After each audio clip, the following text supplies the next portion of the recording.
I can take my eyes up off you since the time you walk in. Sister got a special glow about her. Confidence through the roof, a melanin popping. Copper color beauty queen with them beautiful eyes. Energy connected when I felt her walk by. It's true beauty in its essence. I'm floating on cloud nine, getting high off her presence. Excuse me, pretty lady, how you doing with that beautiful skin? I can take my eyes up off you since I saw you walking. Sister got a special glow about her. Confidence through the roof, a melanin popping. Copper color beauty queen with them beautiful eyes. Energy connected when I felt her walk by.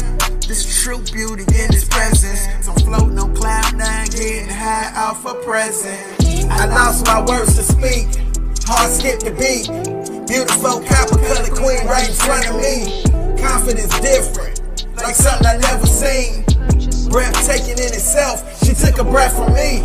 Gorgeously created, her melanin's amazing. Pretty brown eyes, beautiful like me condition singing. I'm low-key feeling like this could all be fiction. Like a copper color fairy tale, but I hope it isn't. Too good to be true, yeah, that's kinda how I'm feeling. Don't not compare to all my gorgeous melanated sisters, especially when she vibing high through the roof and ceiling. Shockingly beautiful, energy's electric, all by herself alone. Her aura speaks aggressive, standards well in place, demands to be respected. Far from a Cardi B, her mental thoughts are deep. To keep me sharp intellectually, she'll challenge me. Conversating on different levels when she talk to me. She bilingual, teaching me languages from overseas. Positive energy transferring from her to me. Exchanging info, we take it back to the tribe and teach. Her eye contact's deep, her copper tone's unique. She's speaking words of elevation to encourage me. Intensely focused but loving this sight in front of me.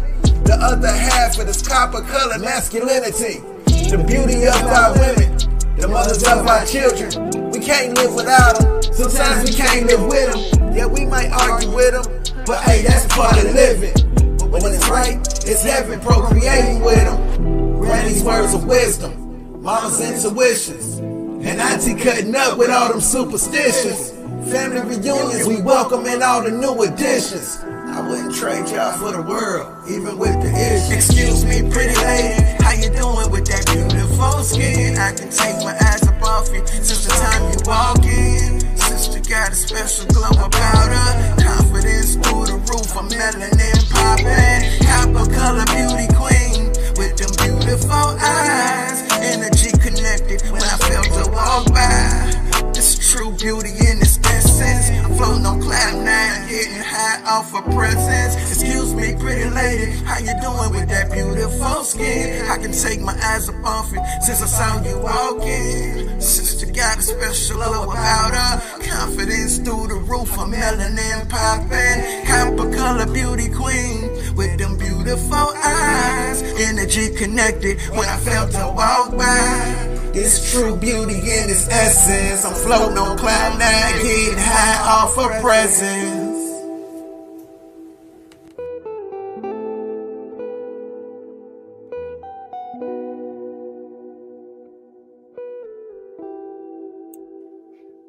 Halito tribe. I'm probably not gonna be in here for this live. What's going on, Tiffany? How you doing? I'm probably not going to be in here much for this live, or I'll be in and out for this live. This live here is simply a replay. No, I don't mind. No, you all good. You all good. I probably won't be in here, or I'll be in and out for this live right here. But I just wanted, since we just got done talking about Our Story, in case there were some people in here who never got a chance to see Our Story, the docuseries, I just wanted to do a replay today. Just for those who haven't gotten a chance, you can type in Our Story 1968 and check out the episodes. There's 12 episodes. I believe this episode is episode 4 from the docuseries, but check it out, man. And you guys have a great day.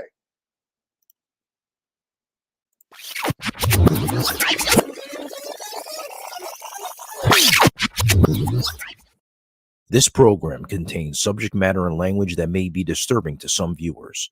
Viewer discretion is advised. America is My Mama. Mm-hmm. I mean, can you speak to that? Because so many really like genius level Black artists left America, at least for a time, because of the oppression. But what do you mean by America is My Mama? I don't know nothing else. I wasn't eating chitlins when I was in Africa. I wasn't eating watermelon when I was in Africa. Huh? I wasn't wearing zoot suits when I was in Africa. I wasn't getting my hair cut when I was in Africa. This bitch is my mama. And yours too. Except I know it's mine. That's all I'm saying. We're not asking permission. We're gonna tell our story. And you're gonna listen. I'm trying. They don't know our story. Yeah. They don't know what we've been through, baby. They're out on the outside looking in. But we still gonna do what we want to.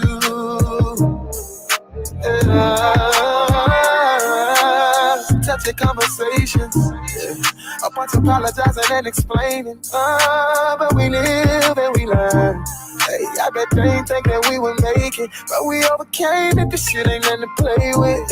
Family over everything, still the same shit, and I wouldn't trade it for nothing. Nah, we've been through hell and back, but we're still standing on our team. Hey, you know how we do it, we go all in. Yeah, it's us over everybody. I when it's trouble in paradise, those and motherfuckers wanna hear about it. Let's be clear about it. We don't make decisions based on their opinions. We can't expect, nor can we make them see the vision, long as we know the business. Cause they don't know our story. They don't know what we've been through, baby. They're all on the outside looking in. But we still gonna do what we want to.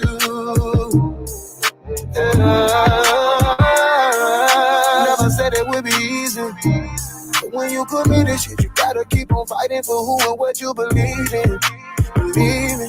Cause I ain't going nowhere, baby. I'll be here till the end of time. Take no chances, I won't jeopardize. No, I won't. Cause true love only happens once. I know my past ain't pretty, but she still ride with me, yeah. You see, this ain't for everybody. I went to trouble in paradise. Those and motherfuckers wanna hear about it. Let's be clear about it. We don't make decisions based on their opinions. We can't expect, nor can we make them see the vision, long as we know the business. Cause they don't know our story. They don't know what we've been through, baby.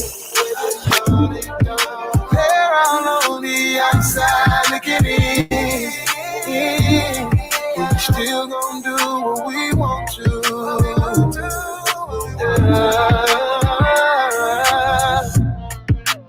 This is what we are faced with. And this is the reality. Now, when we come to Washington in this campaign, we are coming to get our check.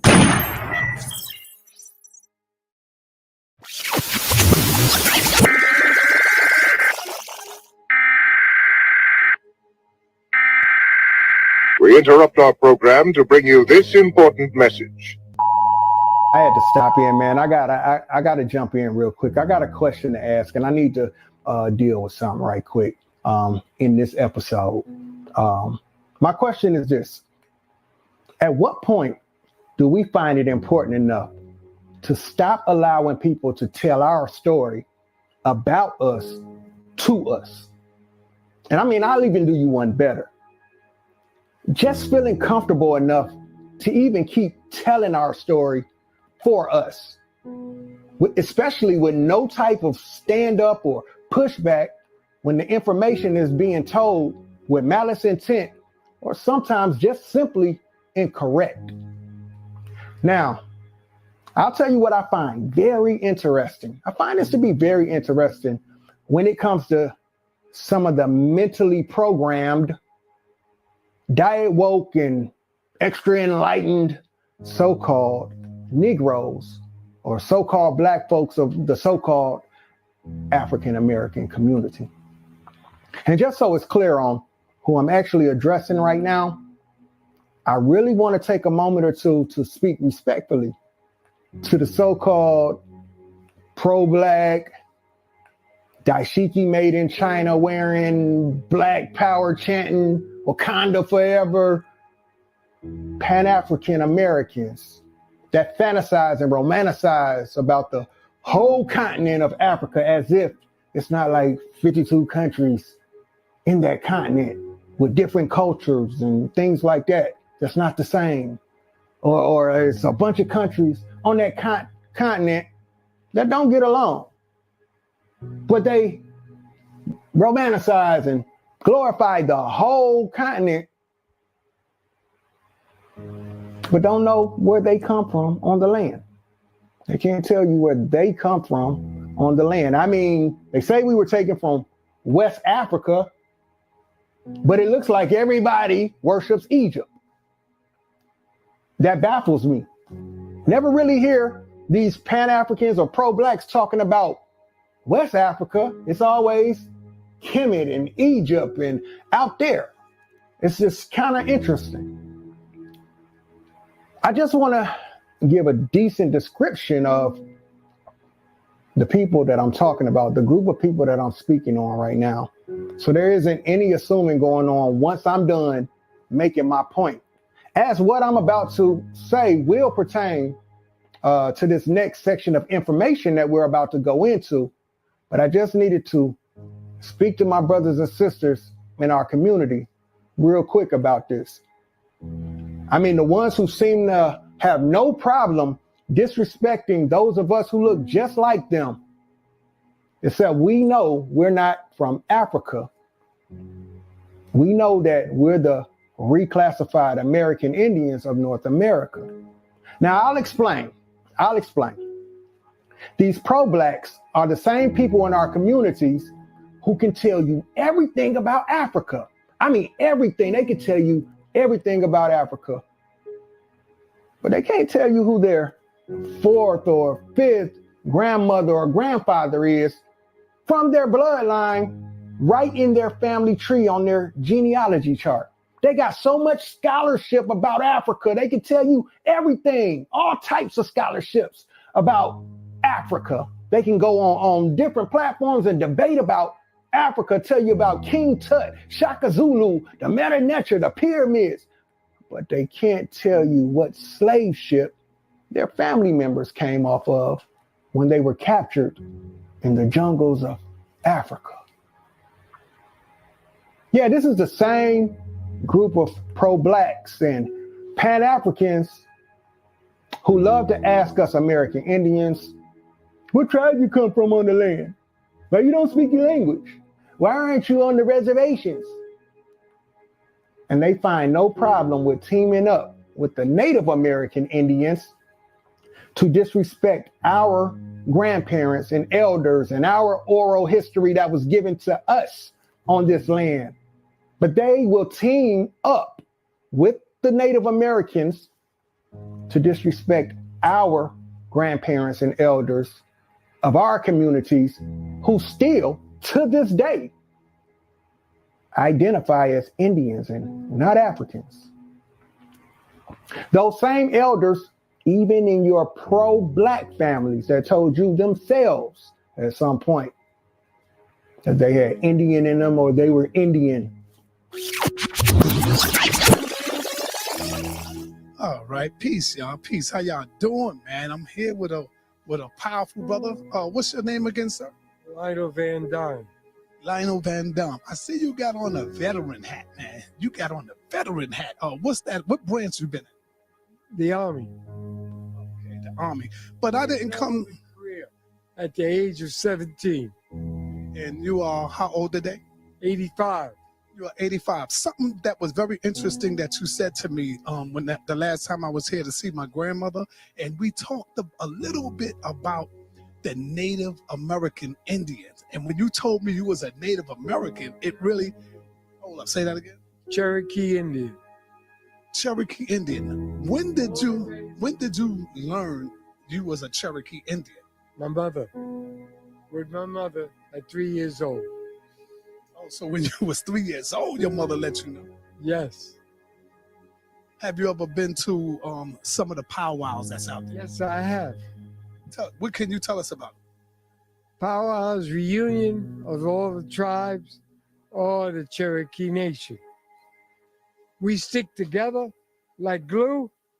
We feed the nation of our people, and we take care of our people, and we never give up.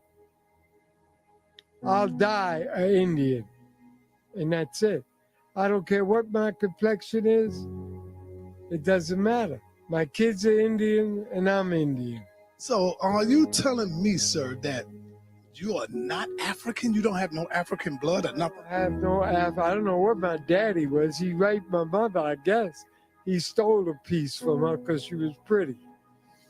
Oh, incidentally, my mother was very fair, almost white, blue veins, red hair.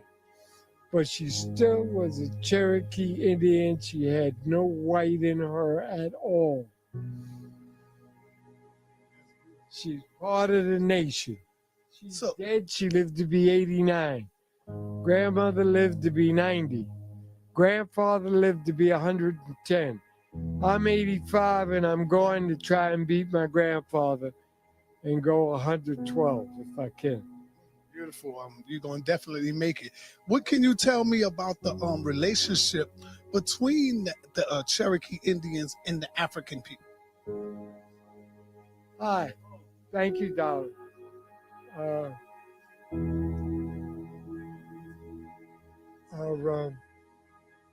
Between the African, we have no qualms.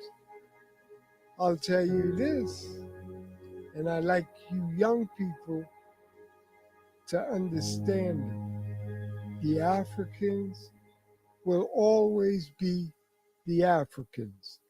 They've got their own country. They was born in Africa. Africa is their country.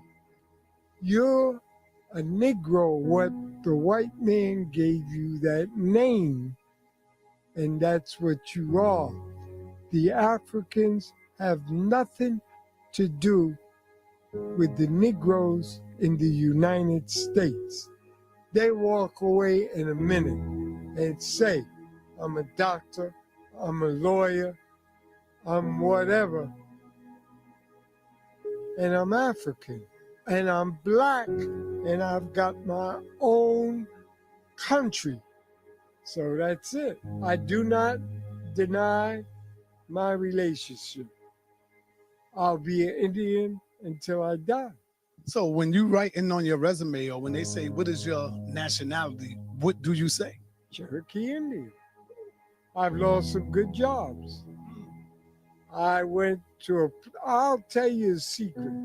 I went to apply for a porter job that's sweeping the streets of Rockefeller Center, which everybody knows Rockefeller Center has got all kind of little things on the sidewalk. I was going there to sweep the street to get a job.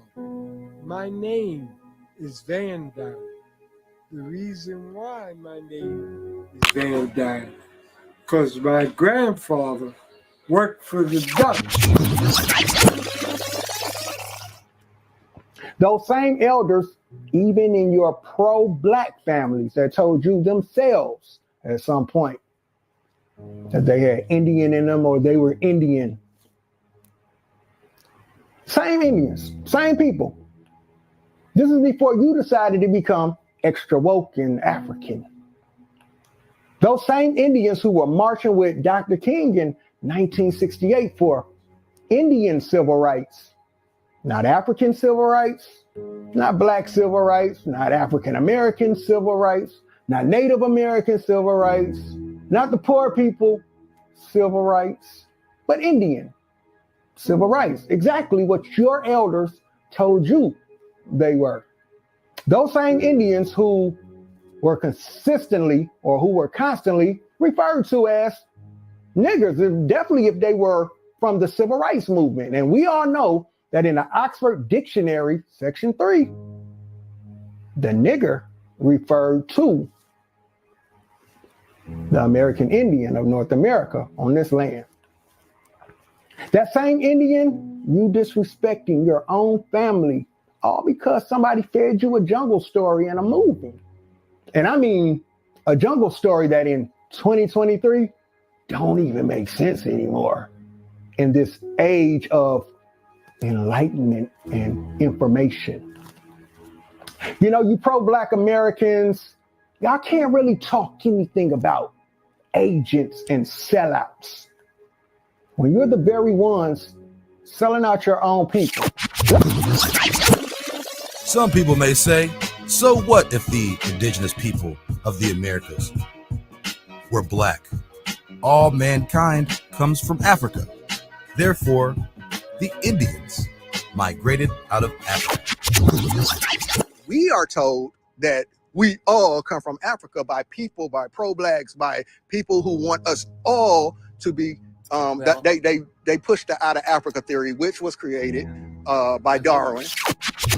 If you conduct an empirical study of the origin of the... It's a theory. Well, it's a theory. It's called the out of Africa theory.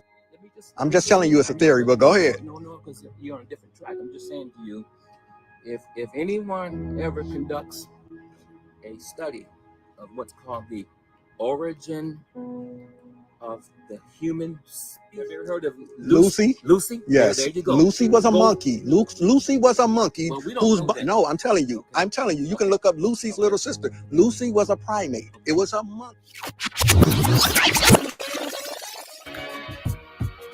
When a person makes this connection between Africa and being the birthplace of mankind, they are presupposing certain truths under the umbrella of Darwinistic evolution.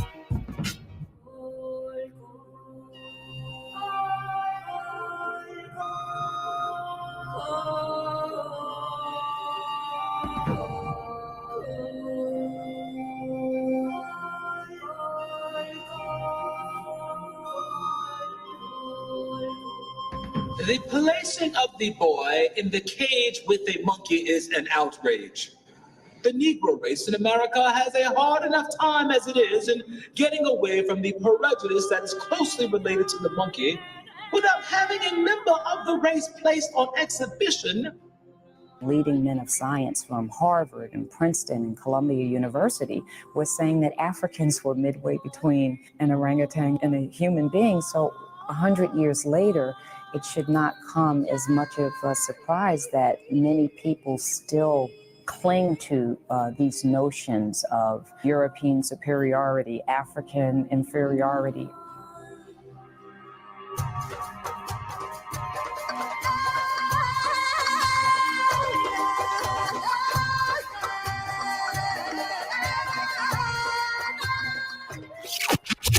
Yeah, I heard the Lucy. We know the Lucy story. Know, yeah, I'm just saying. So if you think Lucy comes from the Darwin, I'm just telling you where the story of Lucy comes from. It comes from the Charles Darwin. We all come from monkeys. I know, but theory. I'm not debating Lucy. I'm just saying.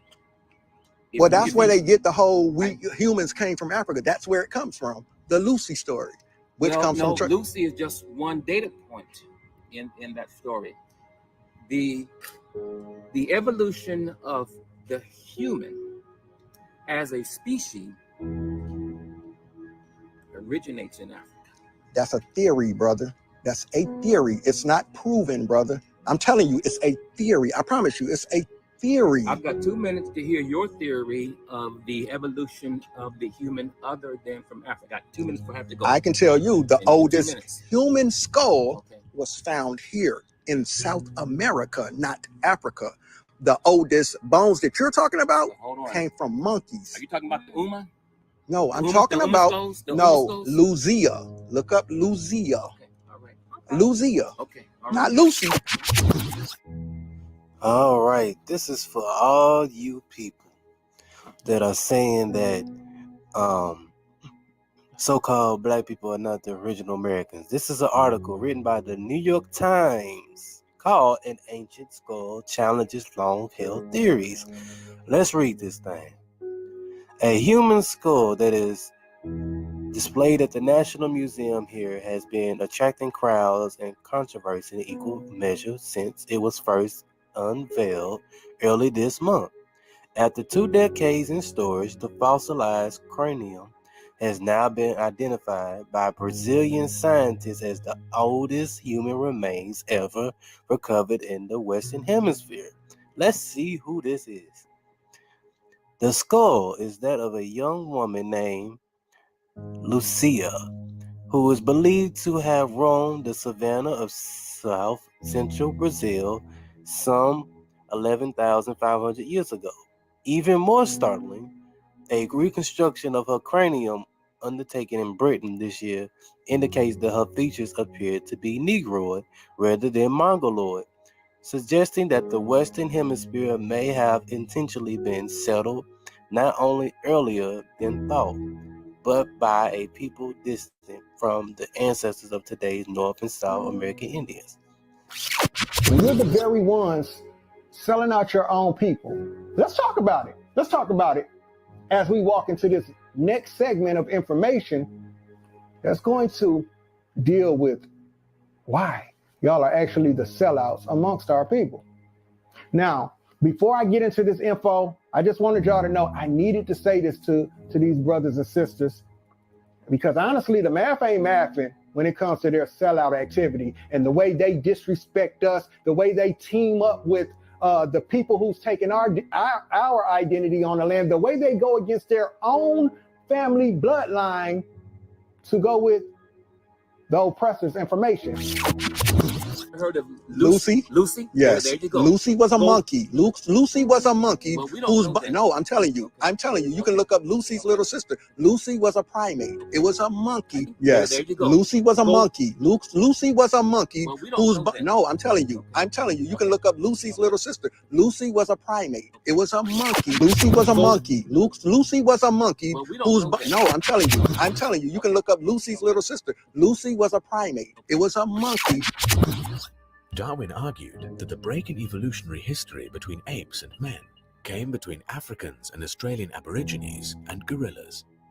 In other words, he thought blacks were the closest humans to apes.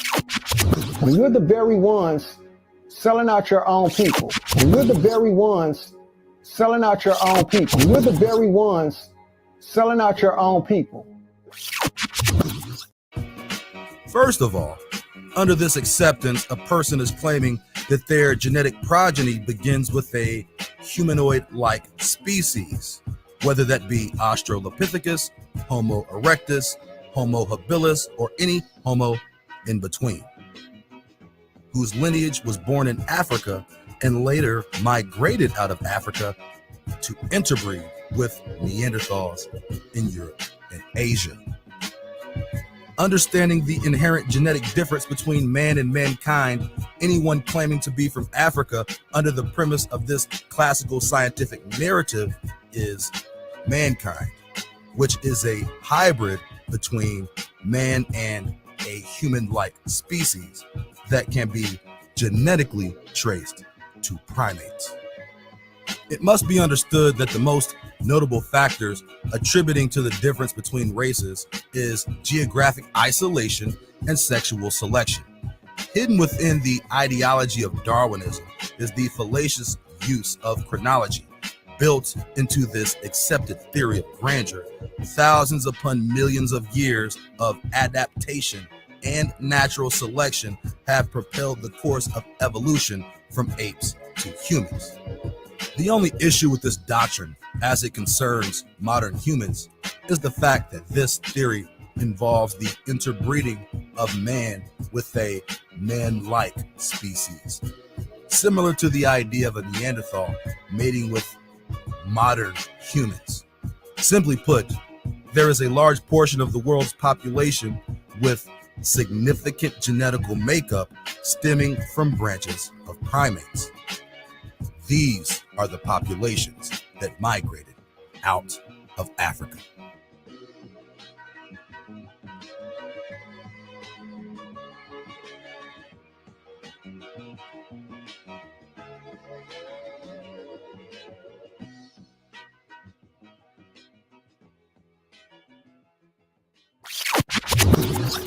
Here's the thing. These pro-blacks claim that they're so woke and enlightened, right? Yet, they disrespect their own bloodline, they disrespect their own oral history and their own family information just to take on their so-called oppressors' information. Now, when it comes to these guys, right, I tell you, all they scream is, the white man this, the white devil that, the white supremacy this, the oppressor that. We can't trust that information. That's the white man's information. That's the Tom Ho information. That information is all lies because it comes from white supremacy. This is all you hear them say. Now, when you sit back and you pay attention to most of these diet woke, Minute-Maid, enlightened Negroes, y'all blame the white man for everything that works against y'all, that works against the betterment of our people. Y'all blame the white man for everything. Anything that oppresses the kangs and quangs, y'all blame the white man. So according to y'all, the white man lies about everything. Well, except two things. Two things that white man and white supremacy definitely didn't lie about, according to these pro-blacks and these pan-American Africans. Two things, and that would be Jesus and Africa. Oh, no. White supremacy definitely told the truth, the whole truth, and nothing but the truth about Jesus and Africa. Now, they lied to you about everything else, but damn it, they ain't lied to you about Jesus and Africa. Yeah, see, that's how it looks to us, right? This is all y'all talk about, the white man's information and the white man, white supremacy, this. And I see, it's funny because I see some of y'all pro-blacks, y'all love the white man's Jesus, but y'all don't like that white man's Africa story. And then the Pan-Africans, they love the white man's out of Africa theory. They don't like that white man's Jesus. They don't like that white man's Jesus. So it's funny watching y'all diet woke Negroes be sellouts and agents. Because the white man lied to y'all about everything except those two things. He gonna make sure, he gonna lie to y'all about everything else, but make sure he gonna give you the information to keep you woke about their man-created God that you worship. And that racist out of Africa theory that they fed you to feed to your people. I mean, because listen, man, that would be just doing way too much. That would be doing way too much, right? The white man ain't going that far. That's just way too far for him to lie about Jesus in Africa. I mean, taking your identity on this land and giving it to some Asian foreigners, that's bad enough. Plus, they're giving it to themselves while they're pushing you off the land, telling you come from somewhere else. They're taking your identity. Even the white man is taking your identity on this land. They're mating. They're procreating with the Native Americans. So in a minute, the Indians won't look nothing like us anymore. They're going to be white and look like the natives. Come on, y'all. We got to make this make sense, right? That's not enough to steal our identity, give it away, then give us your Jesus, and then feed us your racist out of Africa theory. That's the best thing they could give you, right? That's the best thing they could give you. They gave you the most top-notch racist Charles Darwin, monkey business, banana in the tailpipe theory to spread to your people. So hopefully y'all can get them to be just as big as sellouts as y'all are. Your family never told you, diet woke niggas, that y'all came from Africa. But let me show you who did. Now, this is where we find out who you really are. Because as I show this information to the people who don't know this information, if you see this information and you already knew this information about how racist the out of Africa theory is, and you still are pushing that to our people, to our children, you're every bit of the sellout that I called you. You're every bit of the Judas amongst us. You're every bit of that agent here to oppress us and cause confusion. But if you're someone who believed in the out of Africa theory and you see this information and you didn't know, it's okay. It's okay. It just shows that you wasn't as enlightened as you thought you were. You wasn't as woke as you thought you were. The moment that you think you know everything is the moment you're going to find out you don't know nothing. Don't try it. Check this out. Barnum's so-called man-monkey was an African-American man named William Henry Johnson. Thanks to Barnum, Johnson spent much of his life on public display as an evolutionary missing link, sometimes in a cage. Many reporters at the time were happy to promote the deception. The New York Tribune declared that Barnum's performer seemed to be a cross between an ape species and a Negro, while another paper declared, "The head is shaped like that of a monkey, but the face is more like that of an African Negro of the lower order. It has been pronounced by naturalists as a specimen of the connecting link between man and monkey." Many more supposed missing links were marketed to the public at freak shows throughout America. In the 1880s, there was Crow, promoted as living proof of Darwin's theory of the descent of man. She was described as a perfect specimen of the step between man and monkey. Actually, Crow was a young woman from Southeast Asia who suffered from hypertrichosis, a rare genetic condition that produces excessive hair. In the early 1900s, there was Congo, the ape man, usually exhibited in a cage next to a chimpanzee. Most of these early presentations of missing links were crude hoaxes put forward by hucksters, not scientists. But the quest to dramatize the lower stages of human evolution eventually reached far beyond freak shows. It ultimately involved the most elite members of the scientific community, and it was given a platform at one of the most celebrated events in early 20th century America. The original indigenous inhabitants of this planet, planet Earth, the original Terrans, are the black people. Not African people, I'm saying the black people. We have been lied, folks. We have been duped, believing that the way that the Africans came over to America was through a ship, through the Atlantic Ocean, okay? And they were brought in from Africa as slaves. They were brought in, from Africa to Haiti and all these other places as slaves, right? Well, that's completely false. The truth about them, the true indigenous Terrans of this land, is before planet Earth was colonized, the whole planet was ran by the true Terrans, which are the black people, okay, or brown people. Well, I'm part brown, Mexican, I don't even know what you want to call it, but you know what I'm saying. You think about it, even in Mexico, the Olmec head has always baffled me because I thought, wow, the Olmec head, he looks very African. I know we all come from all those races. You gotta understand that the first people on this land were blacks, right?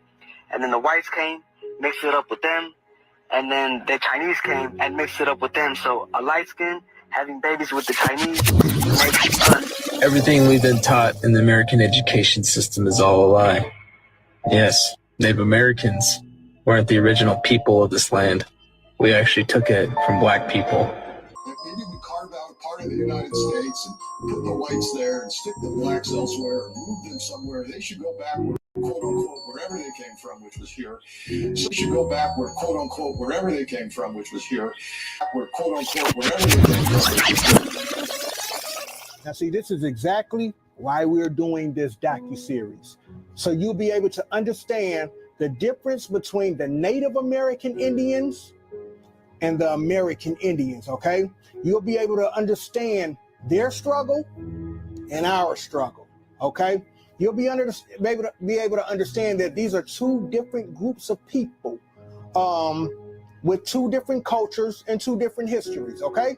So this is the reason we're doing this docuseries, and we're doing it very basic. We're asking very basic questions, and we're giving you very basic information because a lot of us don't know this information, okay? A lot of us still today, when they hear Indian, they associate us with the Native American Indians that they see in the Hollywood movies, the cowboy Indian movies, the Asian looking people, the people that come from Siberia, Mongolia, China, over that way, that came through Alaska into America. Those people, the people who were with the circus, they were entertainment Indians. So when you see those pictures of them on the horses and stuff, they were with the circus. Those were circus pictures, okay?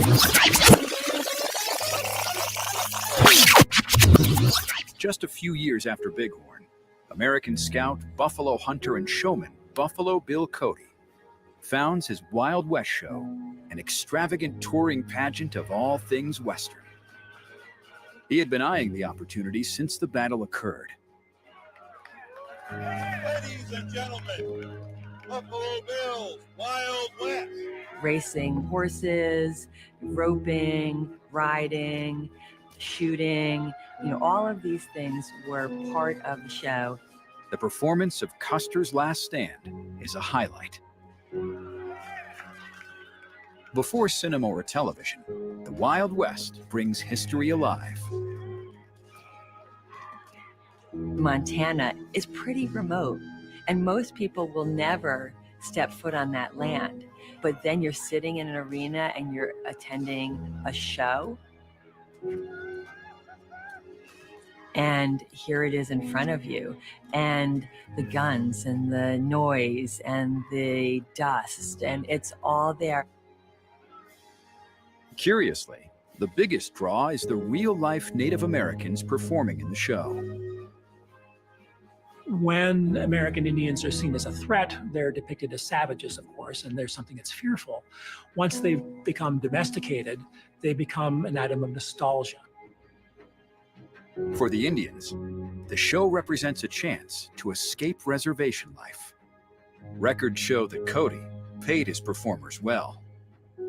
The Wild West starts out with 36 Pawnee performers, but shifts focus to Sioux from the Pine Ridge Reservation, eventually employing 100 at a time. The Wild West shows offered Native people suffering under these pressures of assimilation an outlet, an ability to travel, an ability to perform. Hey, American Indian movement, okay? Ain't had nothing to do with us. That ain't us. That's them. That's their struggle. The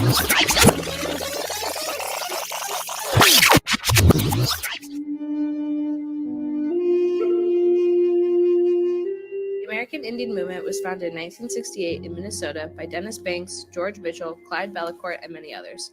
The goal of AIM was to better protect and care for Native American people, as well as lending a hand to Native Americans who have been displaced and treated unfairly by the government. Since its foundation, the group has led numerous protests, employment programs, and founded reservation communities.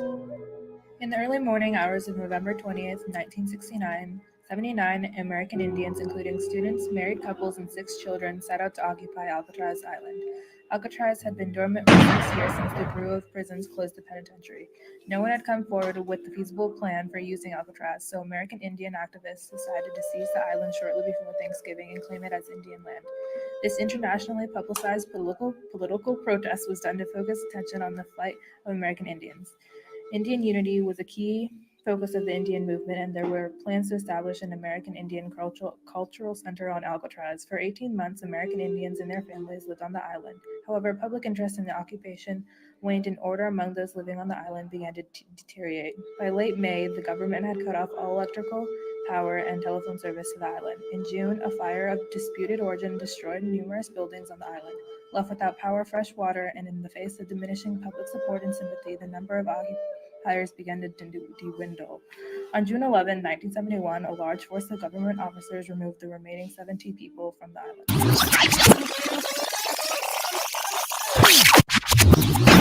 So the AIM movement ain't had nothing to do with us. That ain't us. That's them. That's their struggle. Okay? Now, this is why we got to get these terms understood, because a lot of times you'll hear the Native Americans say that us, the American Indians, are stealing their identity on this land, okay? This is what they'll tell people, that we're stealing their identity on this land, when the American Indian has said, we have always been here, okay? We have always, our roots are here in America. We've always been here. But the Native American Indians came from somewhere.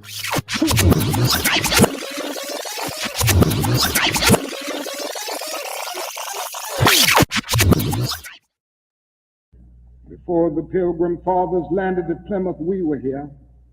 Before Jefferson etched across the pages of history the majestic words of the Declaration of Independence, we were here.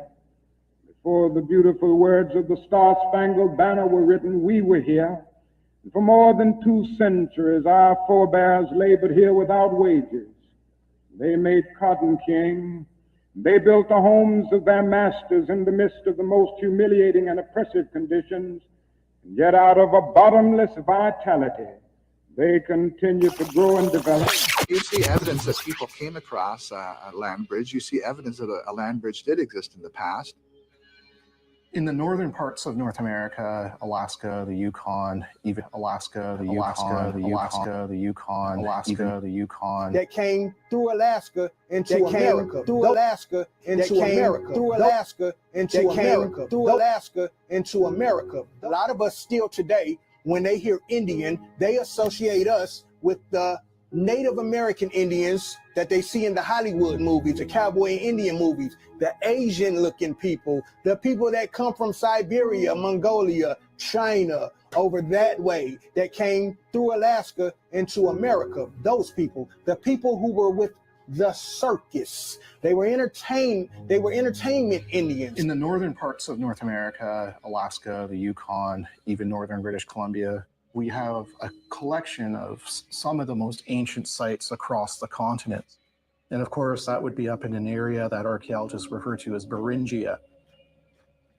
And you know, those people who made it across the land bridge, all they had were their wits and a few stone tools. And yet they managed to explore, discover, and colonize 2 continents. So that's a pretty amazing achievement in the annals of human history. Before the Pilgrim Fathers landed at Plymouth, we were here. The American Indian has said, we have always been here. We have always been here. We have always been here. Before the Pilgrim Fathers landed at Plymouth, we were here. By 15,000 years ago, the rising sea levels had covered up the Beringia land bridge, and people living there either had to return to Siberia or stay in North America. How would I distinguish my people compared to Native American people? That's an interesting and great question.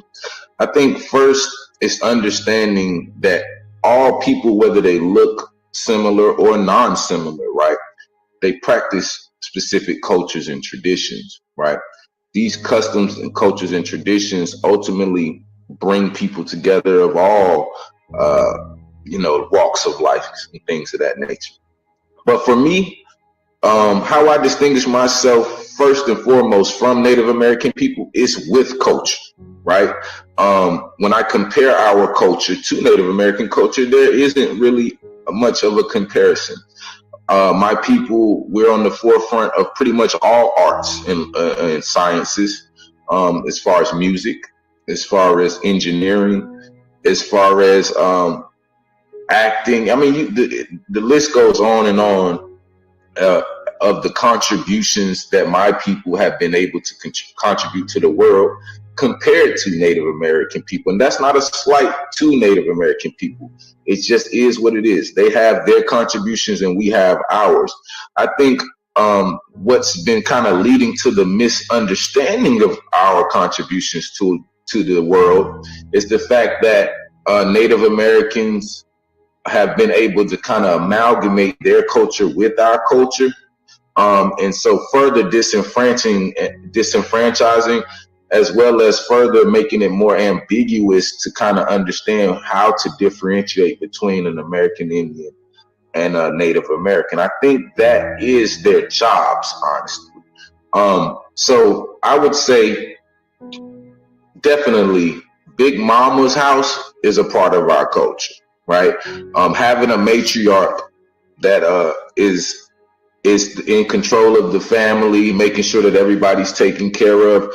Family reunions is a part of our culture. Barbecues is a part of our culture. Knowing our bloodlines and our birthrights and things of that nature, our genealogy per se, that's a part of our culture. And I understand that there are other cultures who also practice these things as well. But we have a specific acute caveat when it comes to how we do our things, and that's what distinguishes us, right? When we wear hats, we just don't put them on our head. We have to put them in a specific way. They have to be made a specific way, and it's not something that people necessarily just always teach us to do. It's already in us.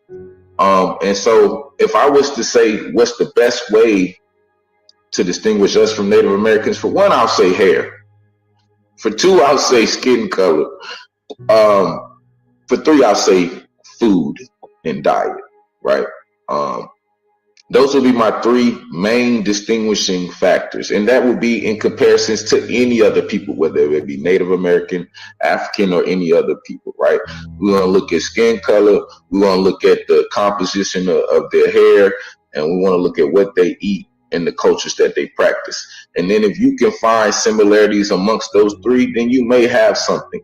But I have yet to find the culture on the planet that has been able to compare with American Indian culture and its contributions to the world. Okay,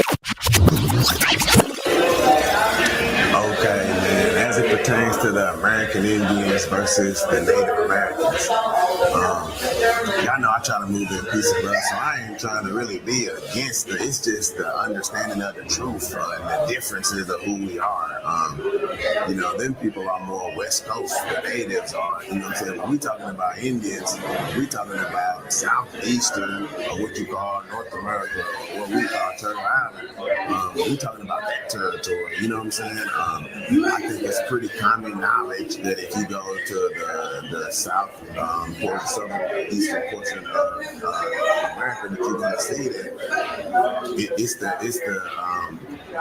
Negroid phenotype, if you will. These are melanated people, you know what I'm saying? It really ain't no whole lot of native culture, if you will, in the area that I'm familiar with.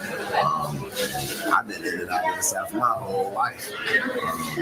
It's just a difference, like I said, you know, those water fountains just telling on them, you know what I'm saying? It was coloreds and whites. It wasn't no Native American water fountains. And those, they told y'all that those Africans was supposed to have been runaways from the white slave masters, and that they was running to go hide with the Indians, which is something that they're not going to be able to do unless they kind of resemble. So, you know, they telling y'all that, like, we know it was some Africans that came, but those Africans was with the indigenous people, and that's how they was able to do it. You know what I'm saying? Like, you know, everybody that's melanated don't come from Africa. You know what I'm saying? Like, it's just like every yellow complected person. Think about the Asiatic people, the difference between a Korean or a Japanese or a Chinese man. You know what I'm saying? It's the same thing to me for the Aboriginals, which is like an Aboriginal African man or Aboriginal Australian man or Aboriginal American man, like myself. they told y'all, if you look up Aboriginal, they're going to show you the Aboriginal Australians, but they discovered those in 1609, and they told you they discovered those Australians in 1609. And they basically told y'all they discovered us in 1492. So we was discovered over 100 years, you know what I'm saying, before they ever even discovered the Aboriginal Australians. They had already discovered us. And we know they was talking about us. If y'all go look up Hernando de Soto, he was one of the Spanish conquistadors. He traveled to Florida. He's the first one they claimed to, the first European to discover Mississippi River. Had something to do with the Natchez and Indians and all that stuff that went on down there. But he was describing melanated Indians that he was seeing. I think it's clear that he wasn't talking about no Native Americans. You know what I'm saying? It's us that he was talking about. I seen some of the illustrations from back then also, and we talking about mid 1500s. I think he passed away. So we talking about mid 1500s when all this is going on. You know what I'm saying? He's traveling in the southeastern, what you call United States. You know what I'm saying? And he's traveling the land, and he's telling his story along the way of what he's discovering. You know what I'm saying? And what he's seeing and who he's seeing, and it's us. You know what I'm saying? Like, it's our ancestors. You know what I'm saying? It's our ancestors. It's the people that look more like myself. You know what I'm saying? Like I said, I'm understanding maybe it'd be a different history like out west. I don't really. That's not my focal point. You know what I'm saying? My focal point is our territory, which is southeastern America or North America, Turtle Island. It's a lot of us. We spread everywhere. I think it's if I'm not mistaken, it's 23. It's 23 countries in America. It's 23 countries in America. If you add up all the islands, it's like 30-something countries. So that's 30-something. That's 20 to 30-something flags, 20 to 30-something different people, 20 to 30-something different languages. They all Americans. You know what I'm saying? They all Americans. We go all the way from Greenland all the way down to South America. You know what I'm saying? And like, this is our territory. When we talking about American Indians, we talking about primarily southeastern North America. And this is the territory we're speaking of. This is the territory where the Civil Rights Act was very active at during the Martin Luther King era and things of that nature. And so, you know, the information that we're speaking on is pertaining to this right here. We know that we are the Indians that they're speaking of. And on another note, many Native Americans don't claim to be Indians. Like, it's not everywhere you go that Native Americans is going to tell you that they are also will be an Indian. You know what I'm saying? I think in like a lot of the misnomer black culture, we just kind of bunch all that up together. But I've met Native Americans that's going to tell you, like, we're not Indians. We don't claim to be Indians. We're natives. And so, like, we got to keep that in mind. Like, everybody's not claiming to be Indians. If you ask the Native Americans who built the mounds, they say the Indians built the mounds. You know what I'm saying? It's like some of them understand that it's some people that was here before them. I mean, they have a migration story. It's as simple as they have a migration story. So, you know, I understand that it was a long time ago, but they have one. You know what I'm saying? And my people don't have no migration story. We are from here. And so that's what we As far as, you know, descriptive terms, as far as like what they called us and everything like that, a lot of people get the two misnomers mixed up: Native American and American Indian. All right, so when that came up, you know, on my radar as far as like information goes, is once again, I used to think that you know, if you look up Native American, you're going to see a certain phenotype. You know, you're going to see certain complexion. You're going to see you know, with the Indian, with the feathers in the head, you know, the headdress. Not to say that wasn't a part of our culture or anything like, or a part of certain people's culture, but you know, when they give you that term, and this is once again where you have to start investigating things that you hear. You know, a lot of times people say something and then they go right past you real fast. So they're like, yeah, the Native Americans, right? They had the teepees and they had the Indians and they had the war bonnets and they was, you know, making all of the sounds, hitting it, you know, whoa, all that stuff, you know, war calls and And then you have Hollywood didn't help with the cowboys and the Indian stories and stuff like that. So you get that Tonto looking in your head as soon as you say Native American, and then you hear something about the American Indians, and you're like, yeah, the Native Americans. But those are two different terms. So you have to really look into that. But nah, the Native Americans are the American Indians. Okay, so why do they have two different terms for it? So once you look into that, you start looking into the definitions of this word, and you even have to be careful with definitions. You want to look into what they call etymology. You want to see where this word formed from. Then you can kind of get an idea of what they meant. They say words have power, words have spells, and all of this stuff. Then let's figure out. Let's, so words have spells. Is it the original definition, or is it the socially accepted definition? So there's a lot of stuff like that. But so once you look up the word native, where you can find Native American, and it will give you a description, but Native American just pretty much means born of this, wherever you're born at, you're native to that particular place. So if your parents are from Italy or a whole nother continent, and they were born in over here in the Americas, or they had you over here in the Americas, which means you were born. Your parents weren't born here, but you were born here. Then that would make you native to this land. That particular place would be America. So you would be a Native American. Fair enough. Okay. Um, it happened a long time ago. Okay, fair enough. But you still have another term that you were saying, American Indian. So now when you start looking up American Indian, or even just the word American, you start to see certain words in that definition.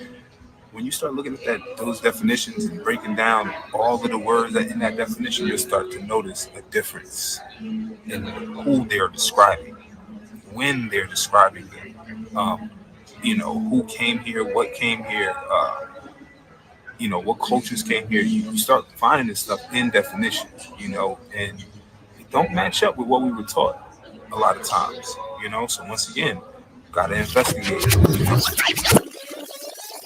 I was assisting a lady years ago with her genealogy, and we got back into the 1800s, and she told me the name of her grandfather, her great second, third great grandfather, and she told me his name, and I said, okay. We got to looking at the census, and we looked, and I said, okay, here he is, but he's coming from China?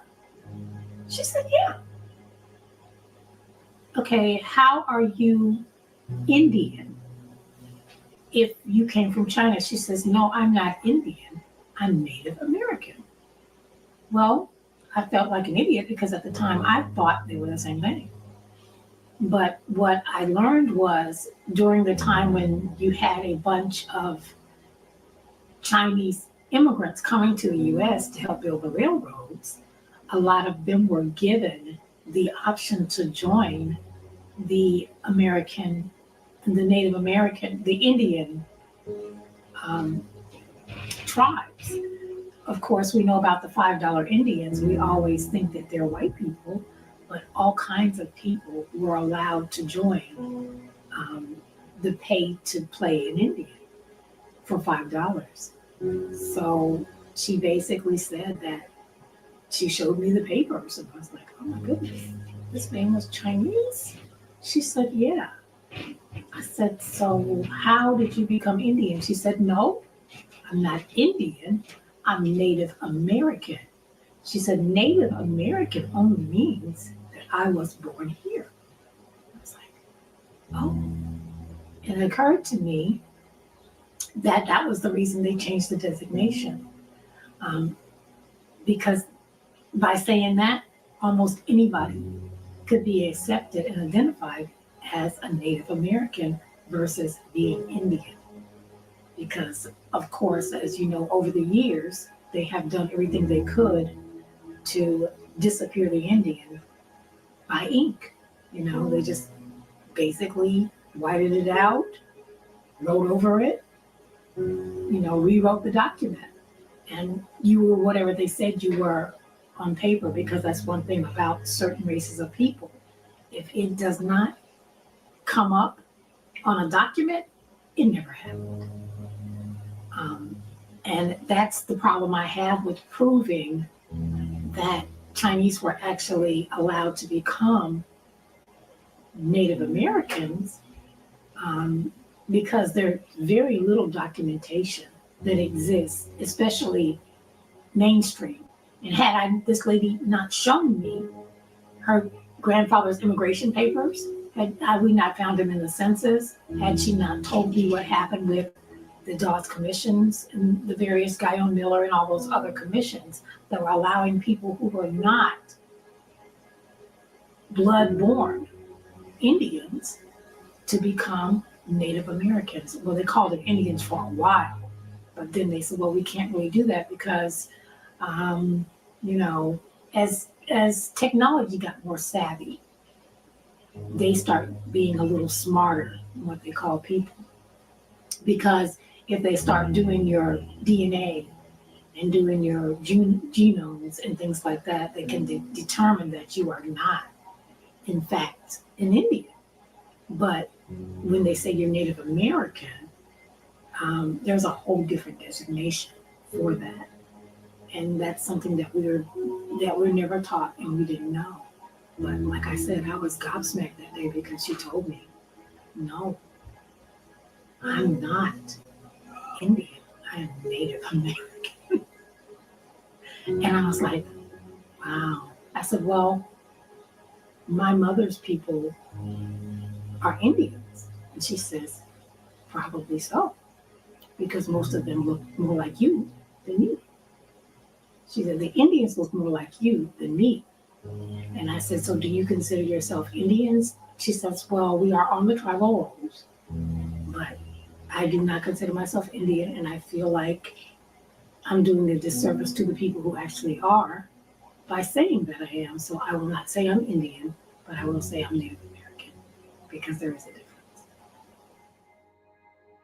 All right, so when you're talking about people in the U.S., you have American Indians and you have Native Americans. The American Indians were the ones that they said they killed off. They erased. Right. We didn't go anywhere. We're still here. They committed paper genocide. Right. Because before we became Negroes, we were called the Indian Negro. So but who is the Indian Negro?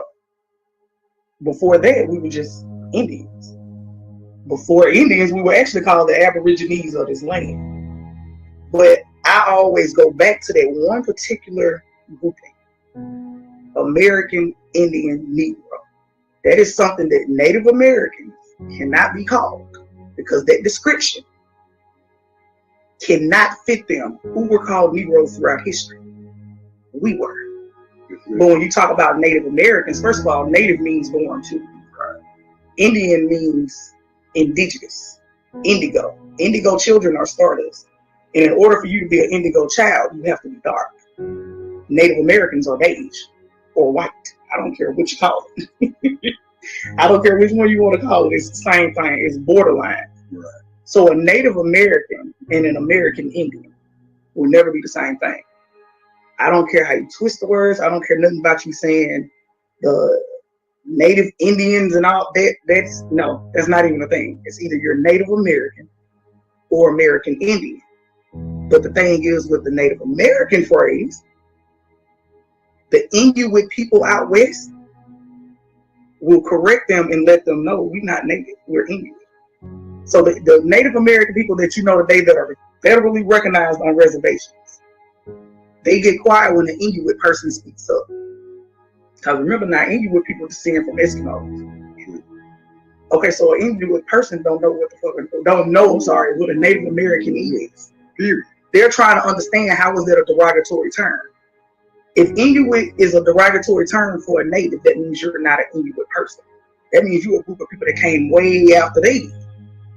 At first you were saying you was offended by the term Eskimo, Inuit, and Indian. because the term does not fit you. I get offended by being called Native American. I'm not a Native American. No, baby. I'm a Mississippian. And me being a Mississippian, that makes me an American Indian or an Indian Negro. Whichever one you want to call me, that's cool. But let me show you something. If you go back and look at the 1970 Shirley Temple, what's the first thing you see when they had the little black kid on there, and he hold up the sign? Don't it say American Negro? It say the Indian Negro. Indian Negro. Mm-hmm. It's gonna tell you on the signs. I'm talking about even the signs from the. It was being shown. The civil right, the so-called civil rights movement. It is going. You gonna see signs that are gonna say Indian Negro. If Native Americans were here during that time, then you would have seen a water fountain for them. You were either white or colored. The colors were the only ones that were reclassified over a period of time from Indian. My dad is a birth certificate. Has what on it? An eye? Yes. Just like Maddie Spinks, my great-great-grandmother, is labeled an eye? Yes. But when you look at Native Americans, what's on their birth certificate? It's not Indian. Nope. It's not Indian. I just thought about that. My dad. I thought you was gonna think about it. Your dad is labeled as Indian. He was born in the 40s. Thank you. He had to be labeled as an Indian. His mom and his grandma lived on a reservation. They had no choice. But they weren't federally recognized. They owned their own land. That's how they got labeled as Indian. They had the patent and land grant. Yeah. Still to me right now in this day. That's the difference between an Indian and a native. Number one cannot be the other. But the other can be native because you're born in the country. That's all native means. Native Americans are put on reserves. Anybody with common sense know that anytime you hear reserve or reservation, that is for an endangered species. You're living on a reserved land. You don't own it. Meanwhile, we are American Indians. We own the land outright. We don't pay taxes.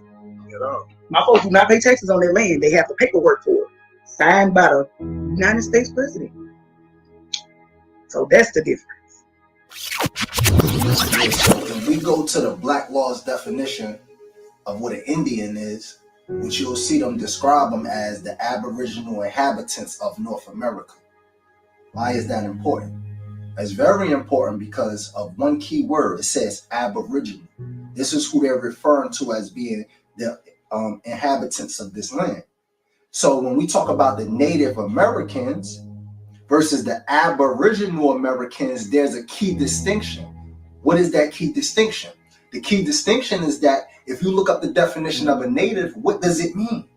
The definition of a native means to be born in a particular place. It doesn't mean that you are indigenous or aboriginals of that place. It just means you're born. So an immigrant who migrates over here, a second generation African, a second generation European, they can call and stake claim to being natives to America because they was born here.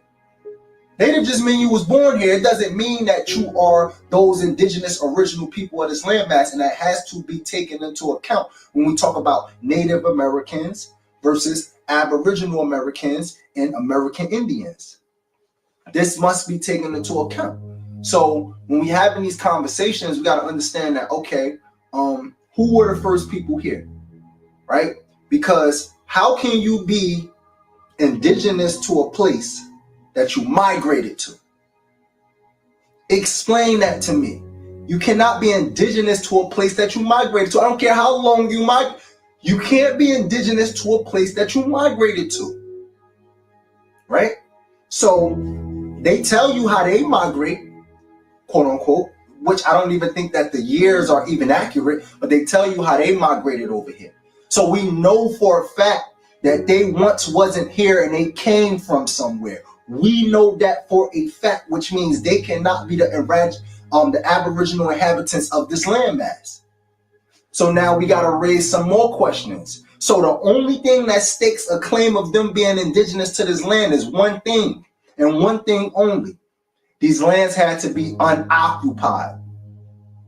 So if we could prove that these lands was occupied, and we already know that they have a trail of coming from somewhere, then we know that there were original people already here when they got here. Who were those people?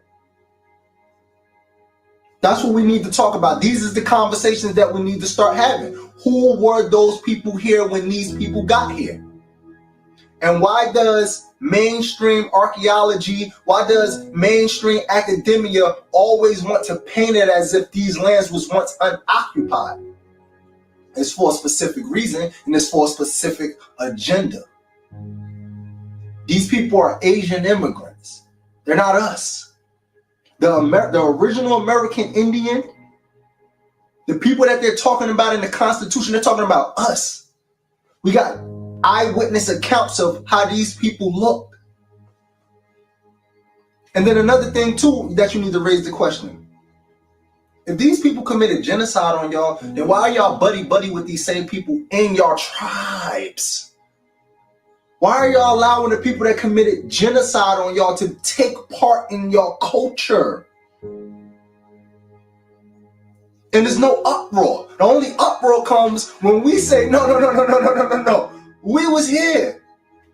We the Indians, they talk now, it's an uproar. But a colonizer could call himself an Indian, no uproar. No pushback, no nothing. Somebody lying. Somebody lying.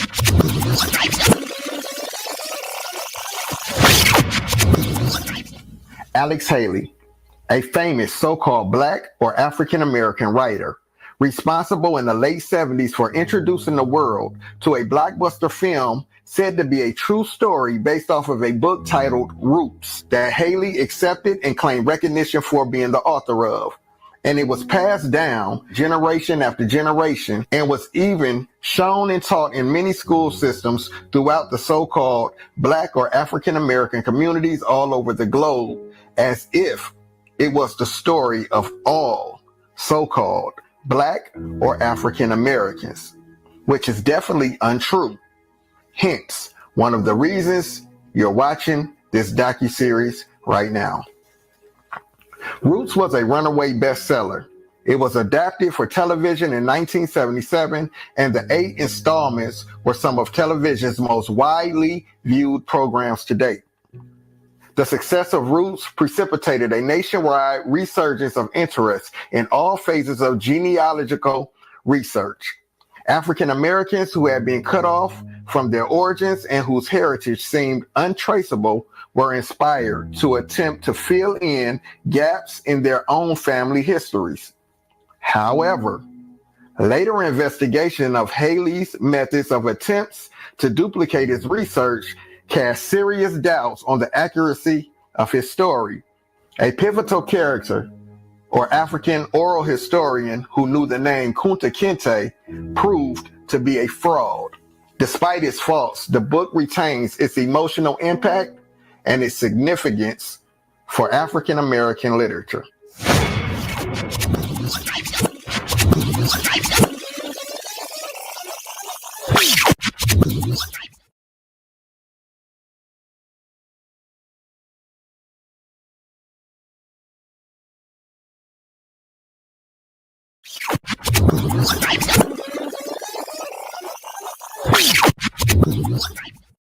This program contains subject matter and language that may be disturbing to some viewers.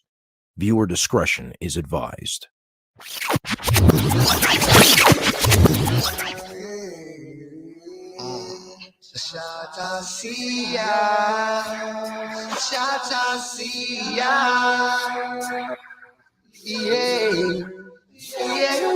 Yeah, I feel that earth shaking, vibrating through Mother Nature, that healing sensation, getting us back to our love of nature and one with the earth, the true essence of our creation. Spiritually been enlightened through levels of elevation, been a long time. They reclassified us and fed us like a change coming. It's affected our people waking up, free to land. We can do it, we come together, realize mistakes of the past and be smart enough to correct them like teaching our own. Ain't no oppressors educating us economically, build with each other that help to raise us up, family structures, repair them, children back with the elders, put strength back into our unity, tribes, we gotta protect them, waking up to this knowledge, the more of us that's a problem, the biggest fear is upon them, us waking up out that slumber, that fear and that pressure on them, tables are slowly turning, them rabbits been fast as hell, but these turtles creeping up on them, niggas with knowledge, that's that nightmare that they never wanted, they know we coming hard to take back what was taken from us, that fear of us getting even's too real and they feel it coming, they praying that it don't come with revenges, grudges and karma, oh yeah. Shata siya, shata siya, shata, shata siya.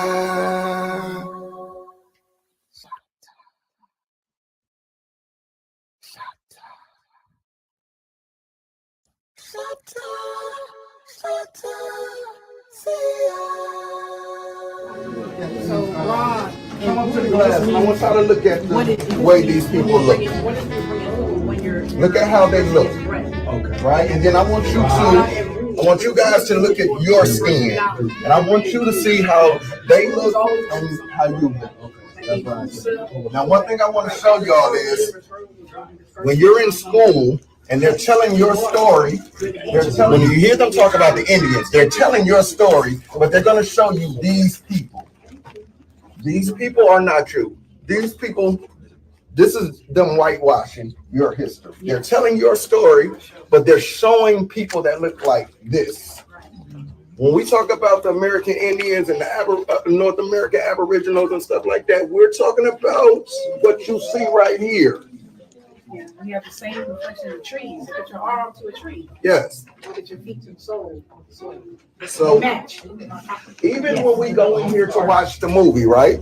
Even when we go in here to watch the movie, you're going to hear them telling the story of your ancestors, but they're going to put another face on your people.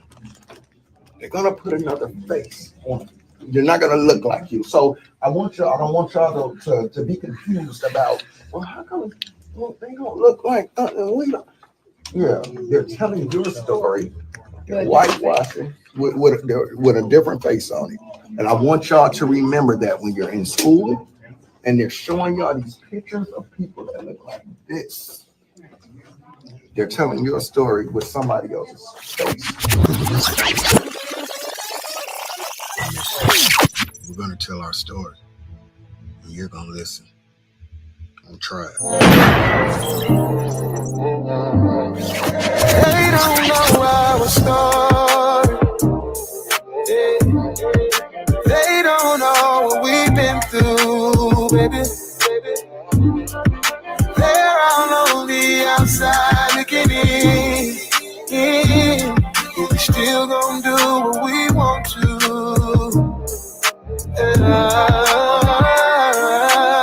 Touching conversations. A bunch of apologizing and explaining. But we live and we learn. Hey, I bet they ain't think that we would make it, but we overcame it. This shit ain't nothing to play with. Family over everything, still the same shit, and I wouldn't trade it for nothing. Nah, we've been through hell and back, but we're still standing on our team.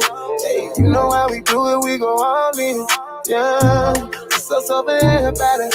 Start when it's trouble in paradise. Those and motherfuckers wanna hear about it. Let's be clear about it.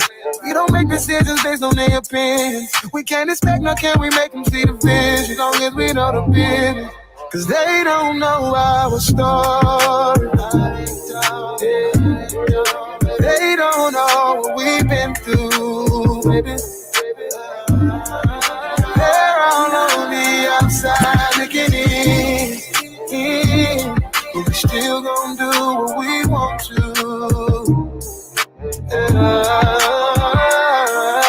Never said it would be easy. But when you commit this shit, you gotta keep on fighting for who and what you believe in. Believe it. Cause I ain't going nowhere, baby. I'll be here to the end of time. Take no chances, I won't jeopardize. No, I won't. Cause true love only happens once.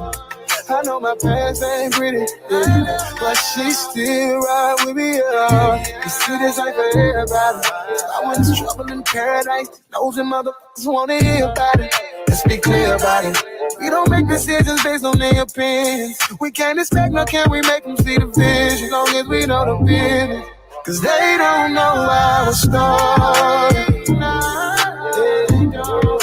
They don't know what we've been through, baby. They're all on the outside looking in. But we still gonna do what we want to.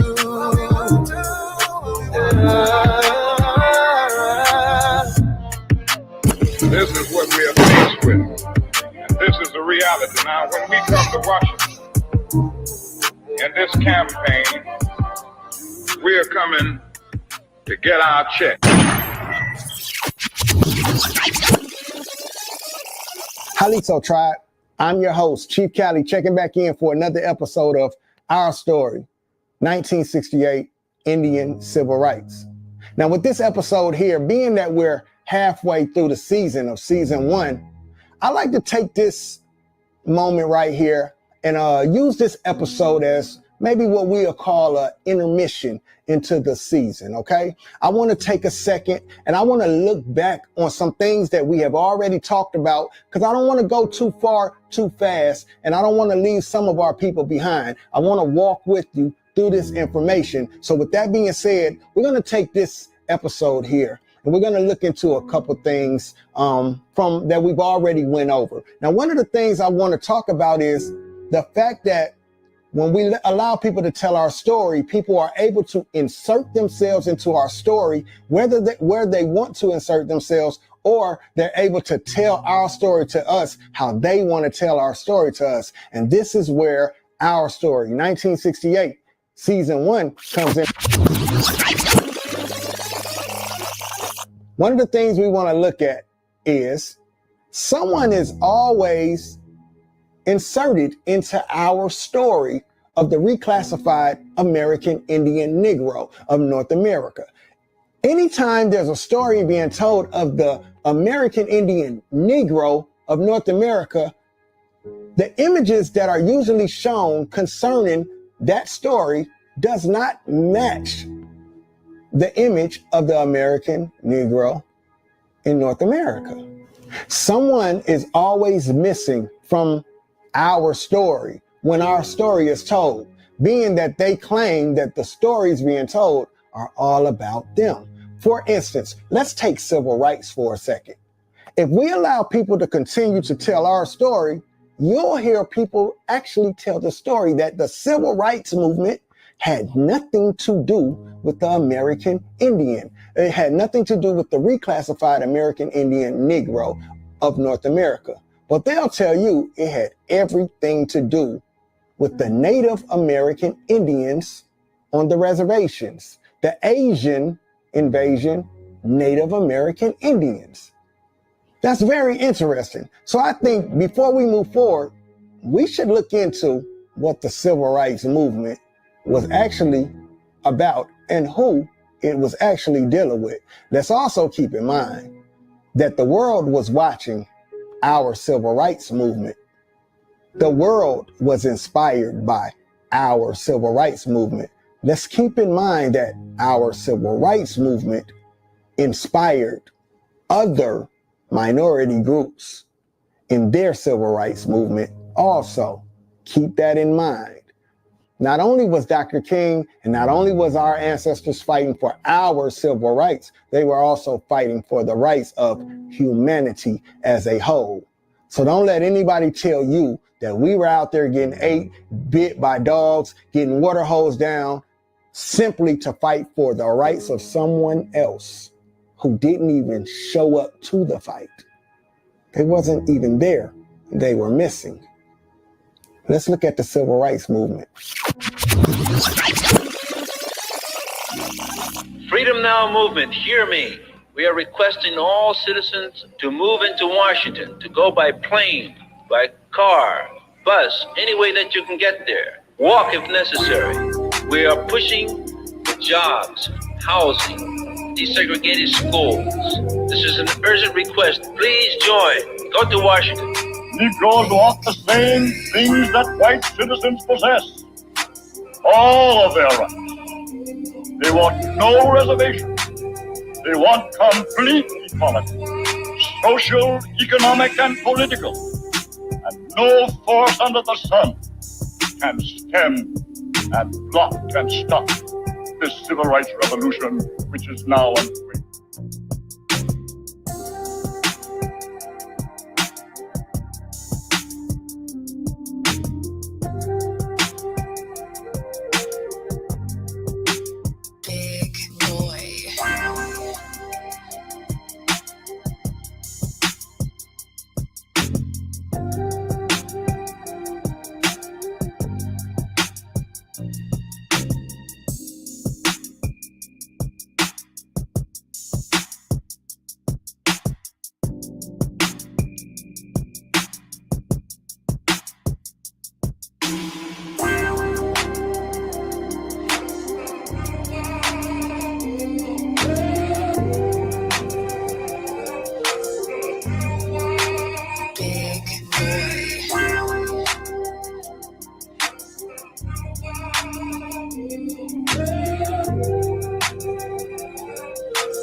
Bull Collins standing there with his hands on his hips.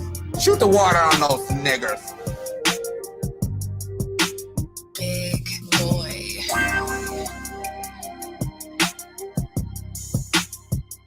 We could hear the firemen yelling, knock the niggers down.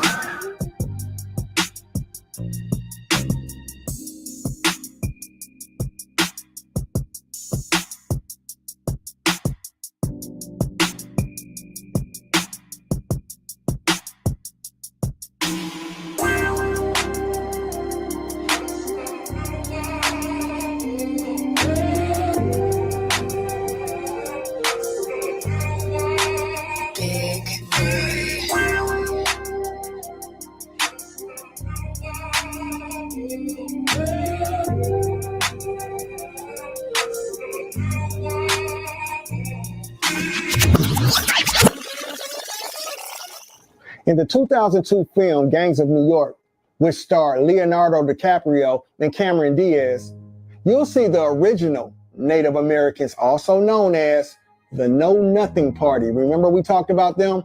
You'll see them depicted in this film as a group of Native Americans who have a very strong disdain for foreigners coming into the country due to the fear of them losing their jobs and their way of life to the newcomers.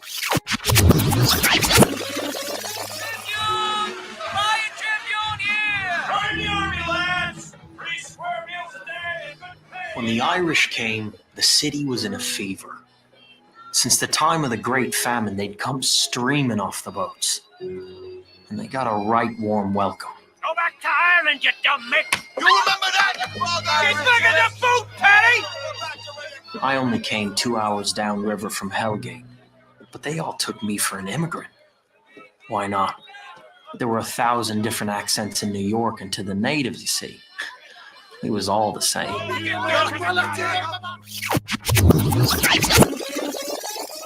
Now, I want you to pay very close attention to this particular scene of the movie, and I want you to listen to the conversation being had concerning the foreigners that they see arriving.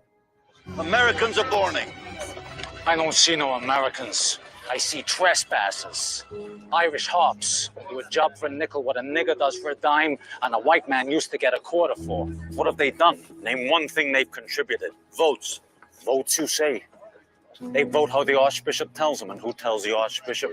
Their king in the pointy hat what sits on his throne in Rome.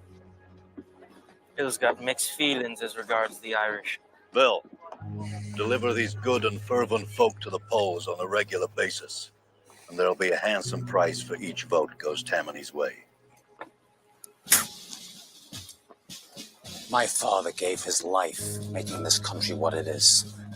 Murdered by the British with all of his men on the 25th of July. Did you notice that one of the biggest notable Native Americans by the name of Bill Poole wasn't happy at all to see the foreigners arriving? You can actually hear him mention that the foreigners were coming to do the work for a nickel that the niggers did for a dime and that the white men had done for a quarter. What a nigger does for a dime and a white man used to get a quarter for. What a nigger does for a dime and a white man used to get a quarter for. What a nigger does for a dime and a white man used to get a quarter for. What a nigger does for a dime and a white man used to get a quarter for. What a nigger does for a dime and a white man used to get a quarter for. What a nigger does for a dime and a white man used to get a quarter for. Now, this is where we should ask real basic questions and start connecting real basic dots to make things make sense for our understanding. First thing we should notice is the name of the Know Nothing Party.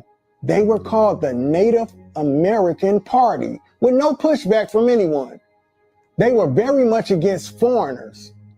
So let's ask ourselves, where was the Asian Native American Indians at this time?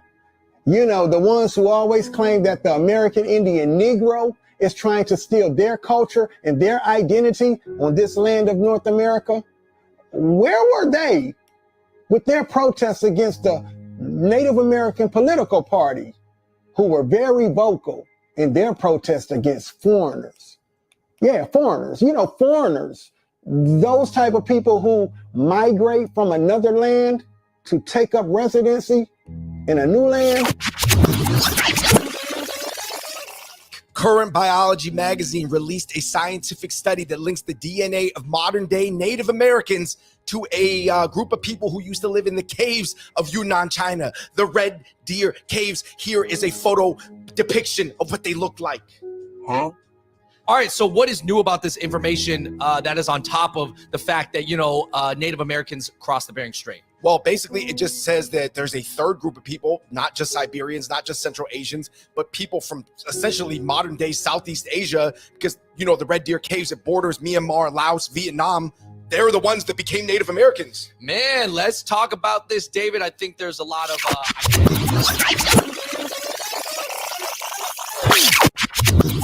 When we ask where the Native Americans were, we got to think about what was going on at that time. The same thing that's happening now was going on at that time. A lot of these people, they told you they were Native American, but they came over here from different parts of the world. So they're not all Native American. They just all look similar to each other. And what they did was they brought them over here, gave them land and put them on the reservations and gave them money to be able to build on whatever they had, and to be able to build these casinos, build different hotels and all of this type of stuff. So that's what they were doing. They were spending the money that they took from us and gave to them to build these casinos and all of this type of stuff that they were building. That's where they were. They were minding their business, basically minding our business, but minding their business. They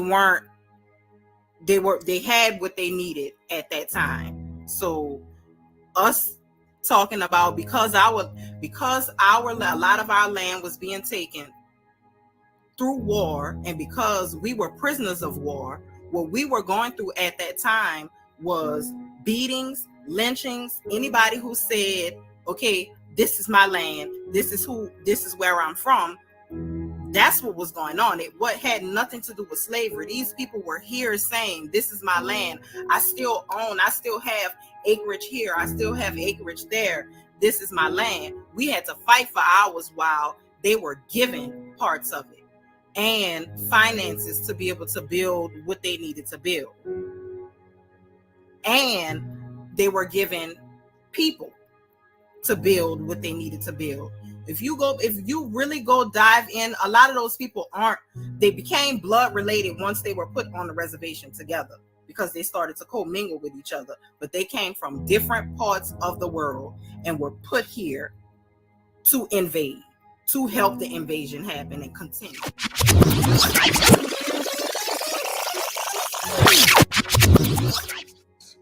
Yeah, foreigners. Foreigners. Those type of people who migrate from another land to take up residency in a new land. Yeah, foreigners. Now, where were the Asian Native American Indians? They seem very quiet. I don't know about the stories of them protesting about the Native American political party having their name, identifying as them. I never heard the story of them crying about indigenous erasure. They seem to be missing from this storyline. But guess who wasn't missing from this storyline, though? Yep, you guessed it. The niggers. Also known as the reclassified American Indians of North America. Also known by their original definition of an American. The original people of the land. The Aboriginal copper-colored race of people found here by the Europeans. I mean, notice in the definition, it doesn't state that those people, aka the niggers, came from somewhere else here to America. It states that they were already found here, which ties very much into what you hear many of us reclassified American Indians constantly state, that we didn't come from anywhere. We've always been here. That would mean that we are not foreign to the land. That would make us autochthonous to the land. Now, as you can see in the clip we showed, the Asian Native Americans weren't even mentioned in the conversation the original natives were having concerning the foreigners that were arriving. So let's ask ourselves, if the original Native Americans had issues with immigrants in the Northeast, they also had issues with Mexican immigrants in the Southwest and Chinese immigrants in the West, then where were the Native American Indians with all of that indigenous erasure smoke that they have today for the reclassified American Indian Negro, aka the niggers? The original Native American Party didn't mention any issues with immigrant niggers in the Southeast or in the Midwest, where many of our ancestors roamed the land. They even stated how they made money with us. But they never mentioned those other Native Americans who migrated from a whole nother land into a land full of natives who hate foreigners. Somebody's missing from this story. Where are the stories of the Asian Native Americans protesting against the white Native Americans? The Asian Native Americans complain today about being colonized by the white man. Why is it so hard for white colonizers to stop mocking us and culturally appropriating our ways? Why is it so hard for them? I tell you why. Because that's why they're colonizers, because they like to take what is not theirs. And the other part of it is that seeing another marginalized group joining that type of negativity makes me sick to my stomach. We are not to join the oppressors. We are to continue to work together against the oppressors. But many of you feel the need to join that type of negativity. Try to erase us. We won't be erased. Just know that we're here. We will continue to stay here. We will always be here because this is native lands. Whether you like it or not, you are on Turtle Island. You are on native land. Yet, today, they live peacefully with that white man on their federally regulated government reservations with that same white man as the chiefs of their tribes. Now, y'all remember this. The American Indians found here were a copper colored race of people. Copper complected, like that of the people that I told you this docuseries was about. Copper colored, like those people marching and fighting with Dr. King in 1968 for Indian civil rights. They were copper colored people, just like the description of the original Americans found here by the Europeans. And they were definitely copper colored, just like the description of those niggers described in the Oxford Dictionary in section 3 that refers to the American Indians of North America. Now, America, I have to tell you this. This, in no way, shape, or form, is copper.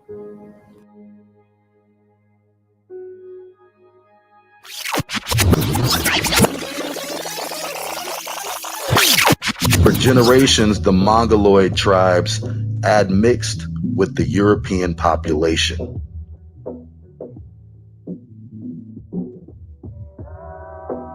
This hybrid of the two races would eventually become the face of a Native American.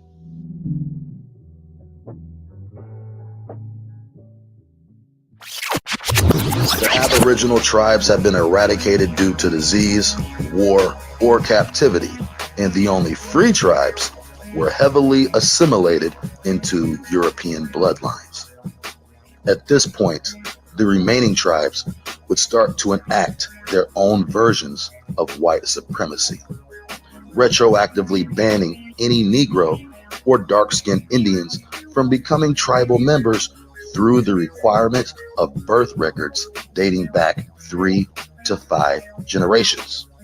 Although many dark-skinned Indians had oral records, very few could produce the paperwork. Yes, you know what it was, they made deals with them. See, a lot of people don't realize that reason why they got them on the land, because the land was going to stay with the government. They have no intentions of, they're playing a role. So their role is to pretend that they are the real people, while the government build on the land, never come out and say anything against this so-called de facto government. So they will be able to continue to doing the things that they're doing on the land. You notice you never see them unless there's time to do an act, a play. Other than that, you never see their faces. You never heard anything about them. Even during the Great Migration, when they was bringing everybody in, you can look at the Great Migration. A lot of them, you didn't start seeing a lot of them until between 68 and 71. And that's when you seen a large Great Migration of Mexicans coming into America. So what they did was they added them in with the so-called Asians, because they all come from the same bloodline. You look at them, they all have the same phenotype. So this will, what the play will be, okay, now we finna go into reclassifying again.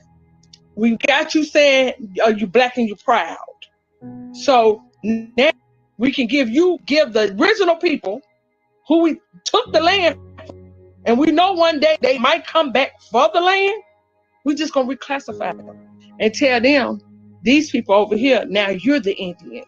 Now this is your land. All along, they know that they can't go back and find none of their relatives past the 1870 census. You know why you can't find it? Because you wasn't here. You wasn't here. Now, how is it we can go way back up into the 1400s? So if you was here when they came through and colonized, they should have you when it came in 1492. They should have everybody that was in your teepee in 1492 and forward. But for some reason, we can't find you. We can't find you during none of the wars. When our people were being hung in trees, we can't find you. We can't find y'all, not even in the movies, the Western movies. We couldn't find y'all. We couldn't even find y'all during the Civil Rights Act. When they was marching, our people was marching for rights. We couldn't find y'all. My people was being sprayed with fire hose, sicked on by dogs. Not one of y'all heads popped out.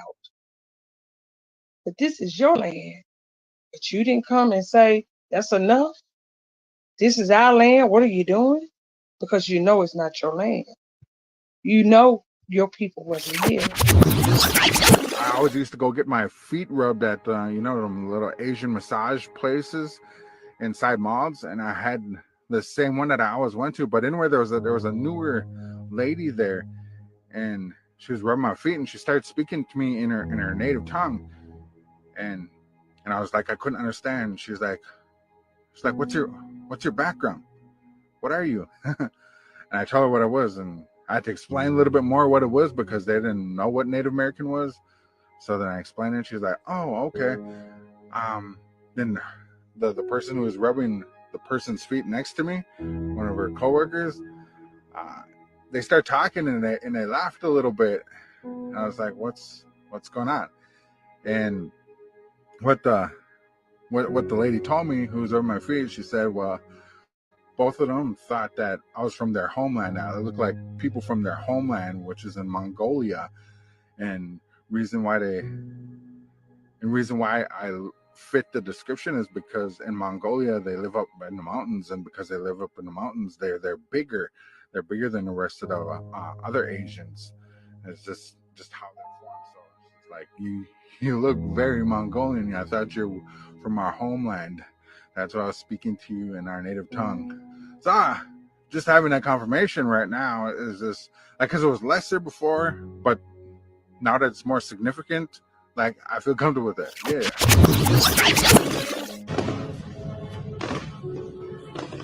Peace and Pan-Africanism, peace and Pan-Africanism, peace and Pan-Africanism. What y'all doing? Uncle Thomas, that's you?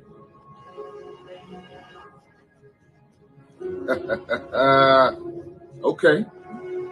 All right. Y'all disloyal, fool-ass, snow bunny-loving, bitch-made Negroes. Hey!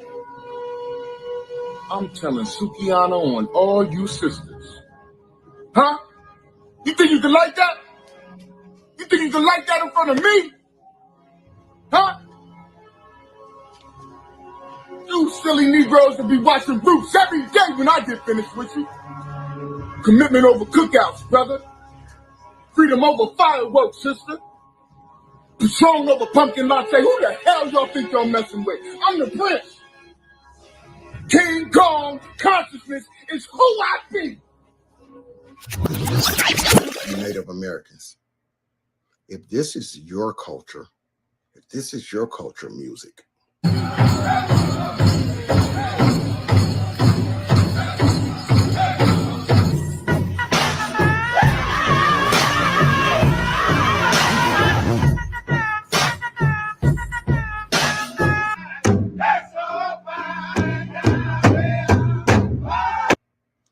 and if hip hop started on this land by Black people, who's exactly stealing whose culture? $5 up an endless ocean, but the car frozen and the gates wide open. Bed on the going, bare body, my soul fly.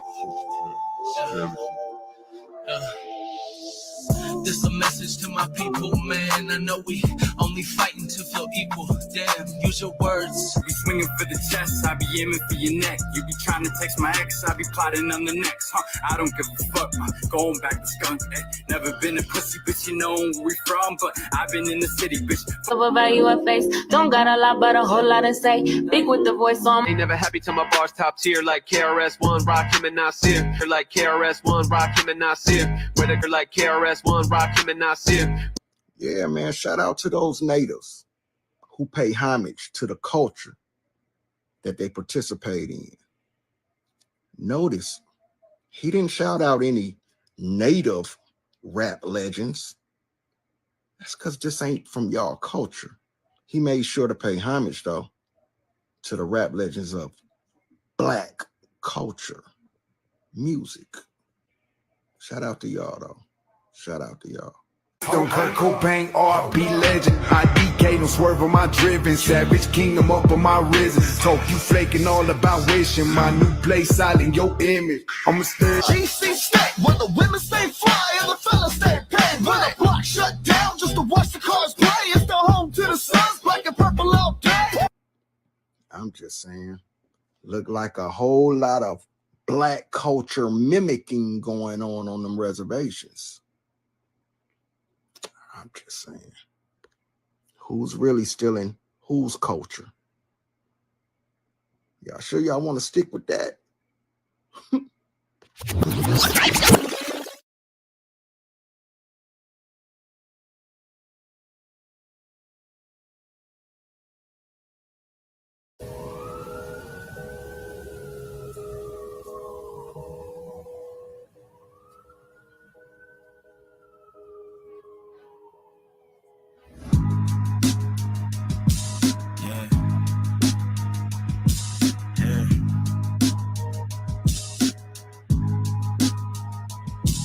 Yeah, rhyme so dope, my eyes low.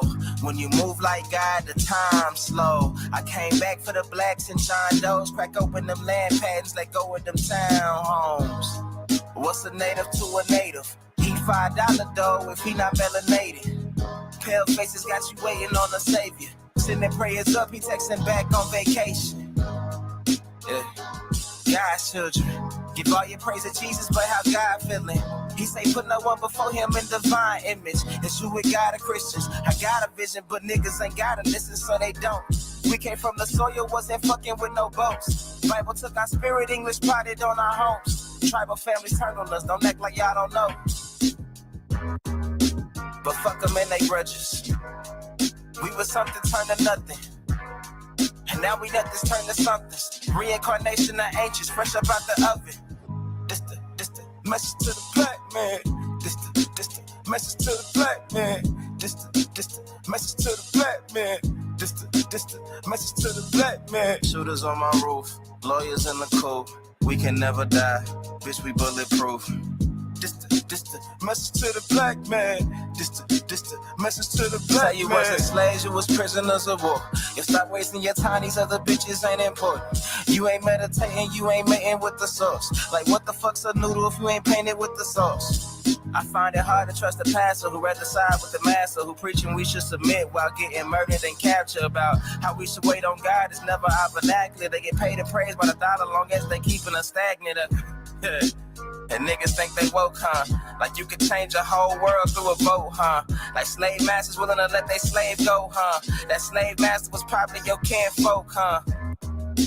History in reverse, a black king strategy. When blacks were your majesty, they always hide your pyramids but point to where the castles be. Aristocracies with your last name patented accurately. Yeah. And I ain't even tell half the shit. Like, I ain't even tell a quarter of the shit. I'm just getting started. Y'all niggas rap about busting guns and all this weird shit. I'm trying to get my people back, nigga.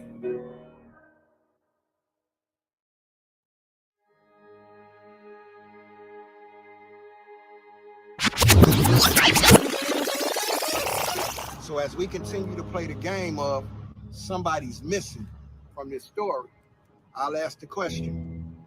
If I'm shooting a movie in Atlanta, Georgia, and my movie set is here, you have to be on the set to be filmed, but you're away in Hollywood, California. You're not in Atlanta. How do you incorporate yourself into my movie if you wasn't on set to be filmed? Physically on set to be filmed. You're way in California. How do you incorporate yourself into my story?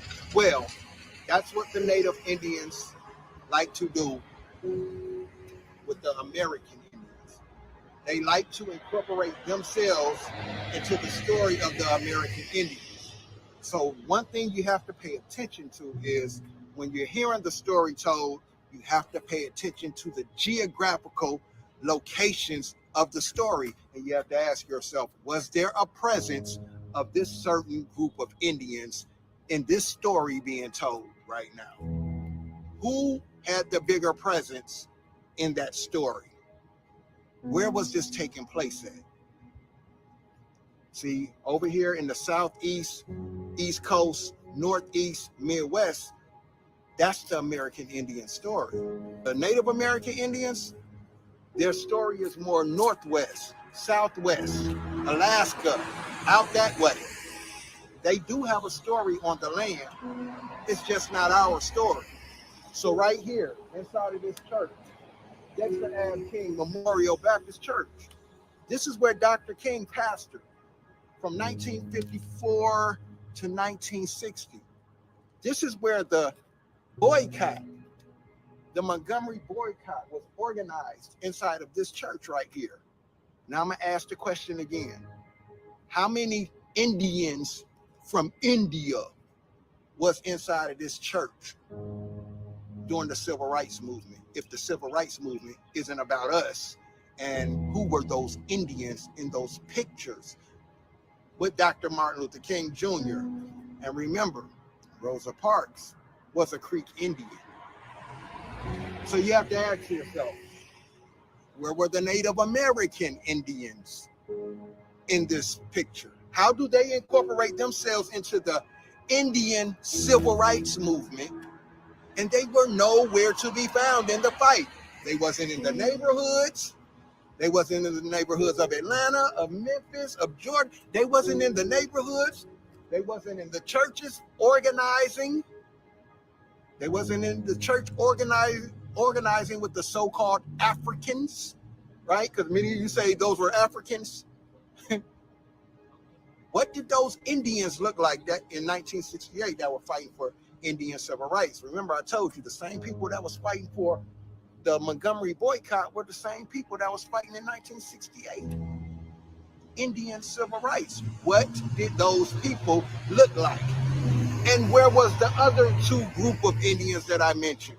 The Indians from India and the Native American Indians that look Asian. Where were they at in the fight if we were fighting for them?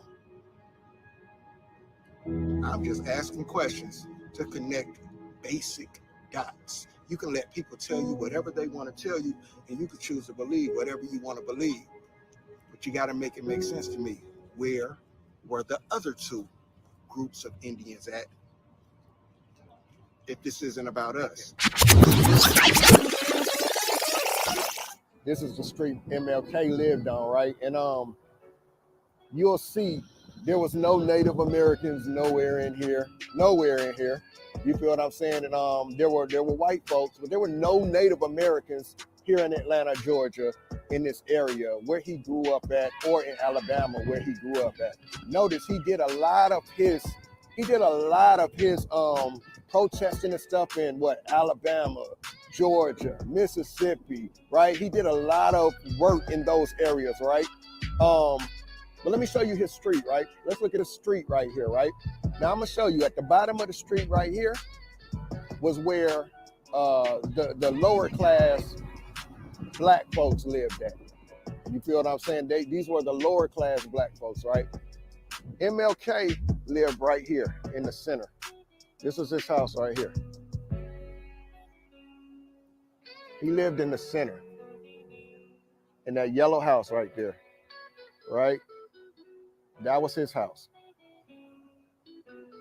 Now, up the street was where the wealthier white folks lived at, up that way. So he lived in the center of poverty and wealthy. That's how it was in his neighborhood. He had a best friend who lived across the street right here. It used to be a corner store here, right, where his best friend lived at. And you'll hear MLK talk about this, right? But they couldn't play with each other anymore because they went to different schools. But he lived in the center of poverty and wealthy. But there was no Native Americans from the reservations in this area. None. So what Indians was he marching for? What Indians was he marching for if he was marching for the Indian civil rights? I came down here because I wanted you to actually see photos. I'm sure you've seen them many times, but I wanted to actually come here and look at these photos and look at these people. And I wanted y'all to make it make sense to me how we were fighting for somebody else's liberation, and we had our own problems here. Again, if you believe you're African and you come from Africa, more power to you. I can never tell you who you are and who you're not. But if you believe you come from Africa, you don't have the same fight as the people of this land right here in America, who's had their identity taken, who's been reclassified from Indian to colored to Negro to black to African. Let's listen to his speeches. We never hear him talk about the Indians on the reservations. If he was fighting for the Indians on the reservations, why do we never hear him talk about the Indians on the reservations? But he always talks about the Negro. Yeah, the color, the Negro. Remember the same color that was reclassified from Indian to Negro to color. Yeah, remember that? He always spoke on that. I never heard him really talk about the Indians on the reservations that you see in the cowboy and Indian movies. Make it make sense to me. Who was MLK actually fighting for? Make it make sense.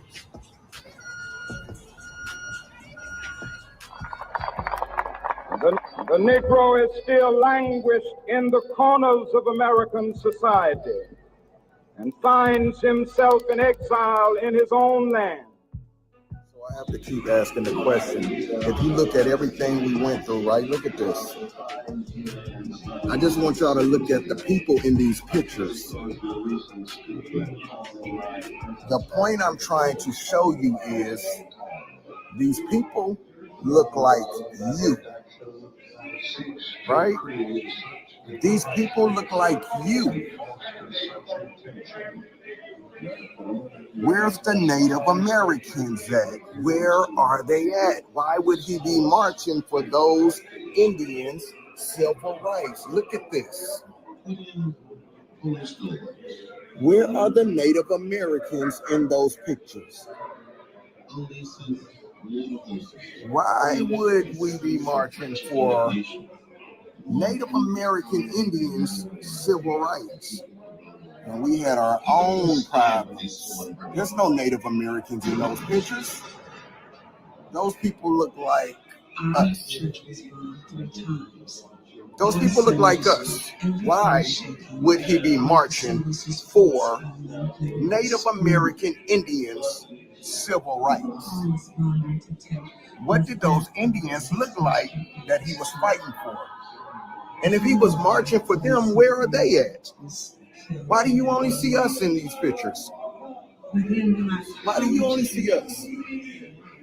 Where are the Native Americans at? Why would we be out here marching for Native Americans? Fighting for Native Americans. And we got our own. Wild Indian, yeah. Hey, V, line them up. I'm a wild Indian, you know I go crazy. Ain't really Indian, that boy fugazi. I just keep it player, you can never play me. You got an ass so fat, girl, let's make a baby. And another one, Then I'm back to the trap, I'm trying double some. She a bad woke chick and I love her tongue. We some jurisdiction boys, we some 101s. Look, don't compare me to no Martin dog, I'm like Malcolm X. Die by our freedom, we'll leave a crack and stretch. Round of applause, boy, you know we clapping checks. Chucky dog, child play, yeah, nigga, that's what's next. Open up the cans just like Arizona. Pull up masked up like we got the Rona. We set up jurisdictions when we buy the corner. How you claiming that's your hood and you not the owner? Be the B, I just pulled up in the need for speed. Free the land, tell the colonizers that they need to leave. Wild Indian up in my veins, you know how we bleed. You ain't gotta lie about who we is, dog, just keep it G. We at war, we can't keep the peace. Since we at war, gotta keep the peace. Whack a cone, then I meditate. Should I need to breathe? Keep a Olmec head when we slide, dog, cause we the shit. Like my niggas said, bitch, we the shit. I can't keep the peace. If it pop off, then I want a piece. I'm just on release. I'm in go mode, motherfucker thief. In these streets like EBT, when we at war, make peace with me. I don't give a damn, understand. Fuck who stole this land, white or black or tan. Understand, it's fuck who stole this land. Might have seen me get little buddy these hands. He wasn't no abo man. A lot of these dudes is Sambo man. They full of shit like my ammo can. What they call a N-word out the wrong mouth as an ambulance. Wild Indian, get it in advance, or you can post date it. Ask around, I'm the most hated. Straight sacred, they stole acreage. Yo, ape shit, show ain't shit. It won't be televised, I don't tape shit. Be the B, I just pulled up in the need for speed. Free the land, tell the colonizers that they need to leave. Wild Indian up in my veins, you know how we bleed. You ain't gotta lie about who we is, dog, just keep it G. We at war, we can't keep the peace. Since we at war, gotta keep the peace. Whack a cone, then I meditate. Should I need to breathe? Keep a Olmec head when we slide, dog, cause we the shit.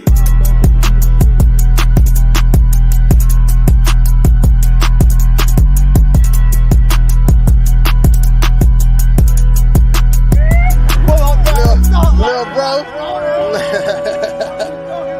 Lil bro done pulled up. Yeah. Yeah, man. What up, boy? What's up, my boy? Come on, man. Let's hey.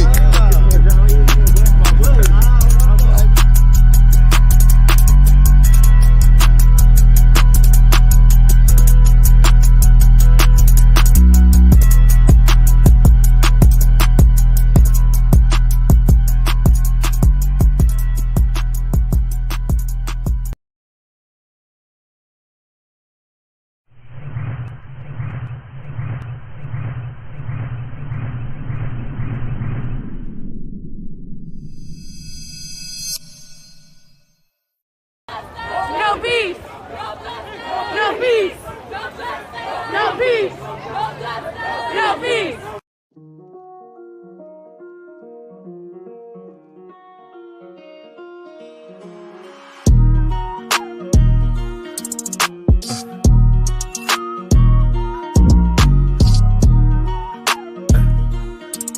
So we gon' die every day. Swear we gon' die every day. They said Jesus gon' save us. Well, I know we die if we wait. I know we die if he can't. They tell us we black, but we ain't. Aboriginal, native, yeah, we gon' die every day. Cause we don't know where we came. We been here, lived here, open borders, got deported, fought for rights. Kidnapped, bitch slapped, blacked out, covered up, washed white. Drugged up, slugged up, beat bread, left for dead, fuck your life. It's all a plan, kill your man, take your land, slave your kids, rape your wife. Why y'all look so mad if all this shit I say is true? Why y'all look so mad if all this shit happen to you? White man quick to tell you, you was a slave, nothing before me. He himself only been free since 1840. Young recording, I'm an ancient Egyptian from Atlantis, headed straight for Canada, that's Israel. Nothing fake about me, no capping rapping, y'all just fed the ink and I'm digital. No caveman, I'm original. Kentucky fried, extra crispy, wear a lot of gold cause my family history. I'm the guy to know, I bring death to history. Swear we gon' die every day. They said Jesus gon' save us. Well, I know we die if we wait. I know we die if he can't. They tell us we black, but we ain't. Aboriginal, native, yeah, we gon' die every day. Cause we don't know where we came. Swear we gon' die every day. They said Jesus gon' save us. Well, I know we die if we wait. I know we die if he can't. They tell us we black, but we ain't. Aboriginal, native, yeah, we gon' die every day. Cause we don't know where we came. Power, only respect power. Respect power. What's been said can't be said no louder. Stand for for something or you die a coward. They bombed our churches, set our kids on fire. Police keep erasing cause they backed up by the nation. Nation ain't complaining cause the Indians still hanging.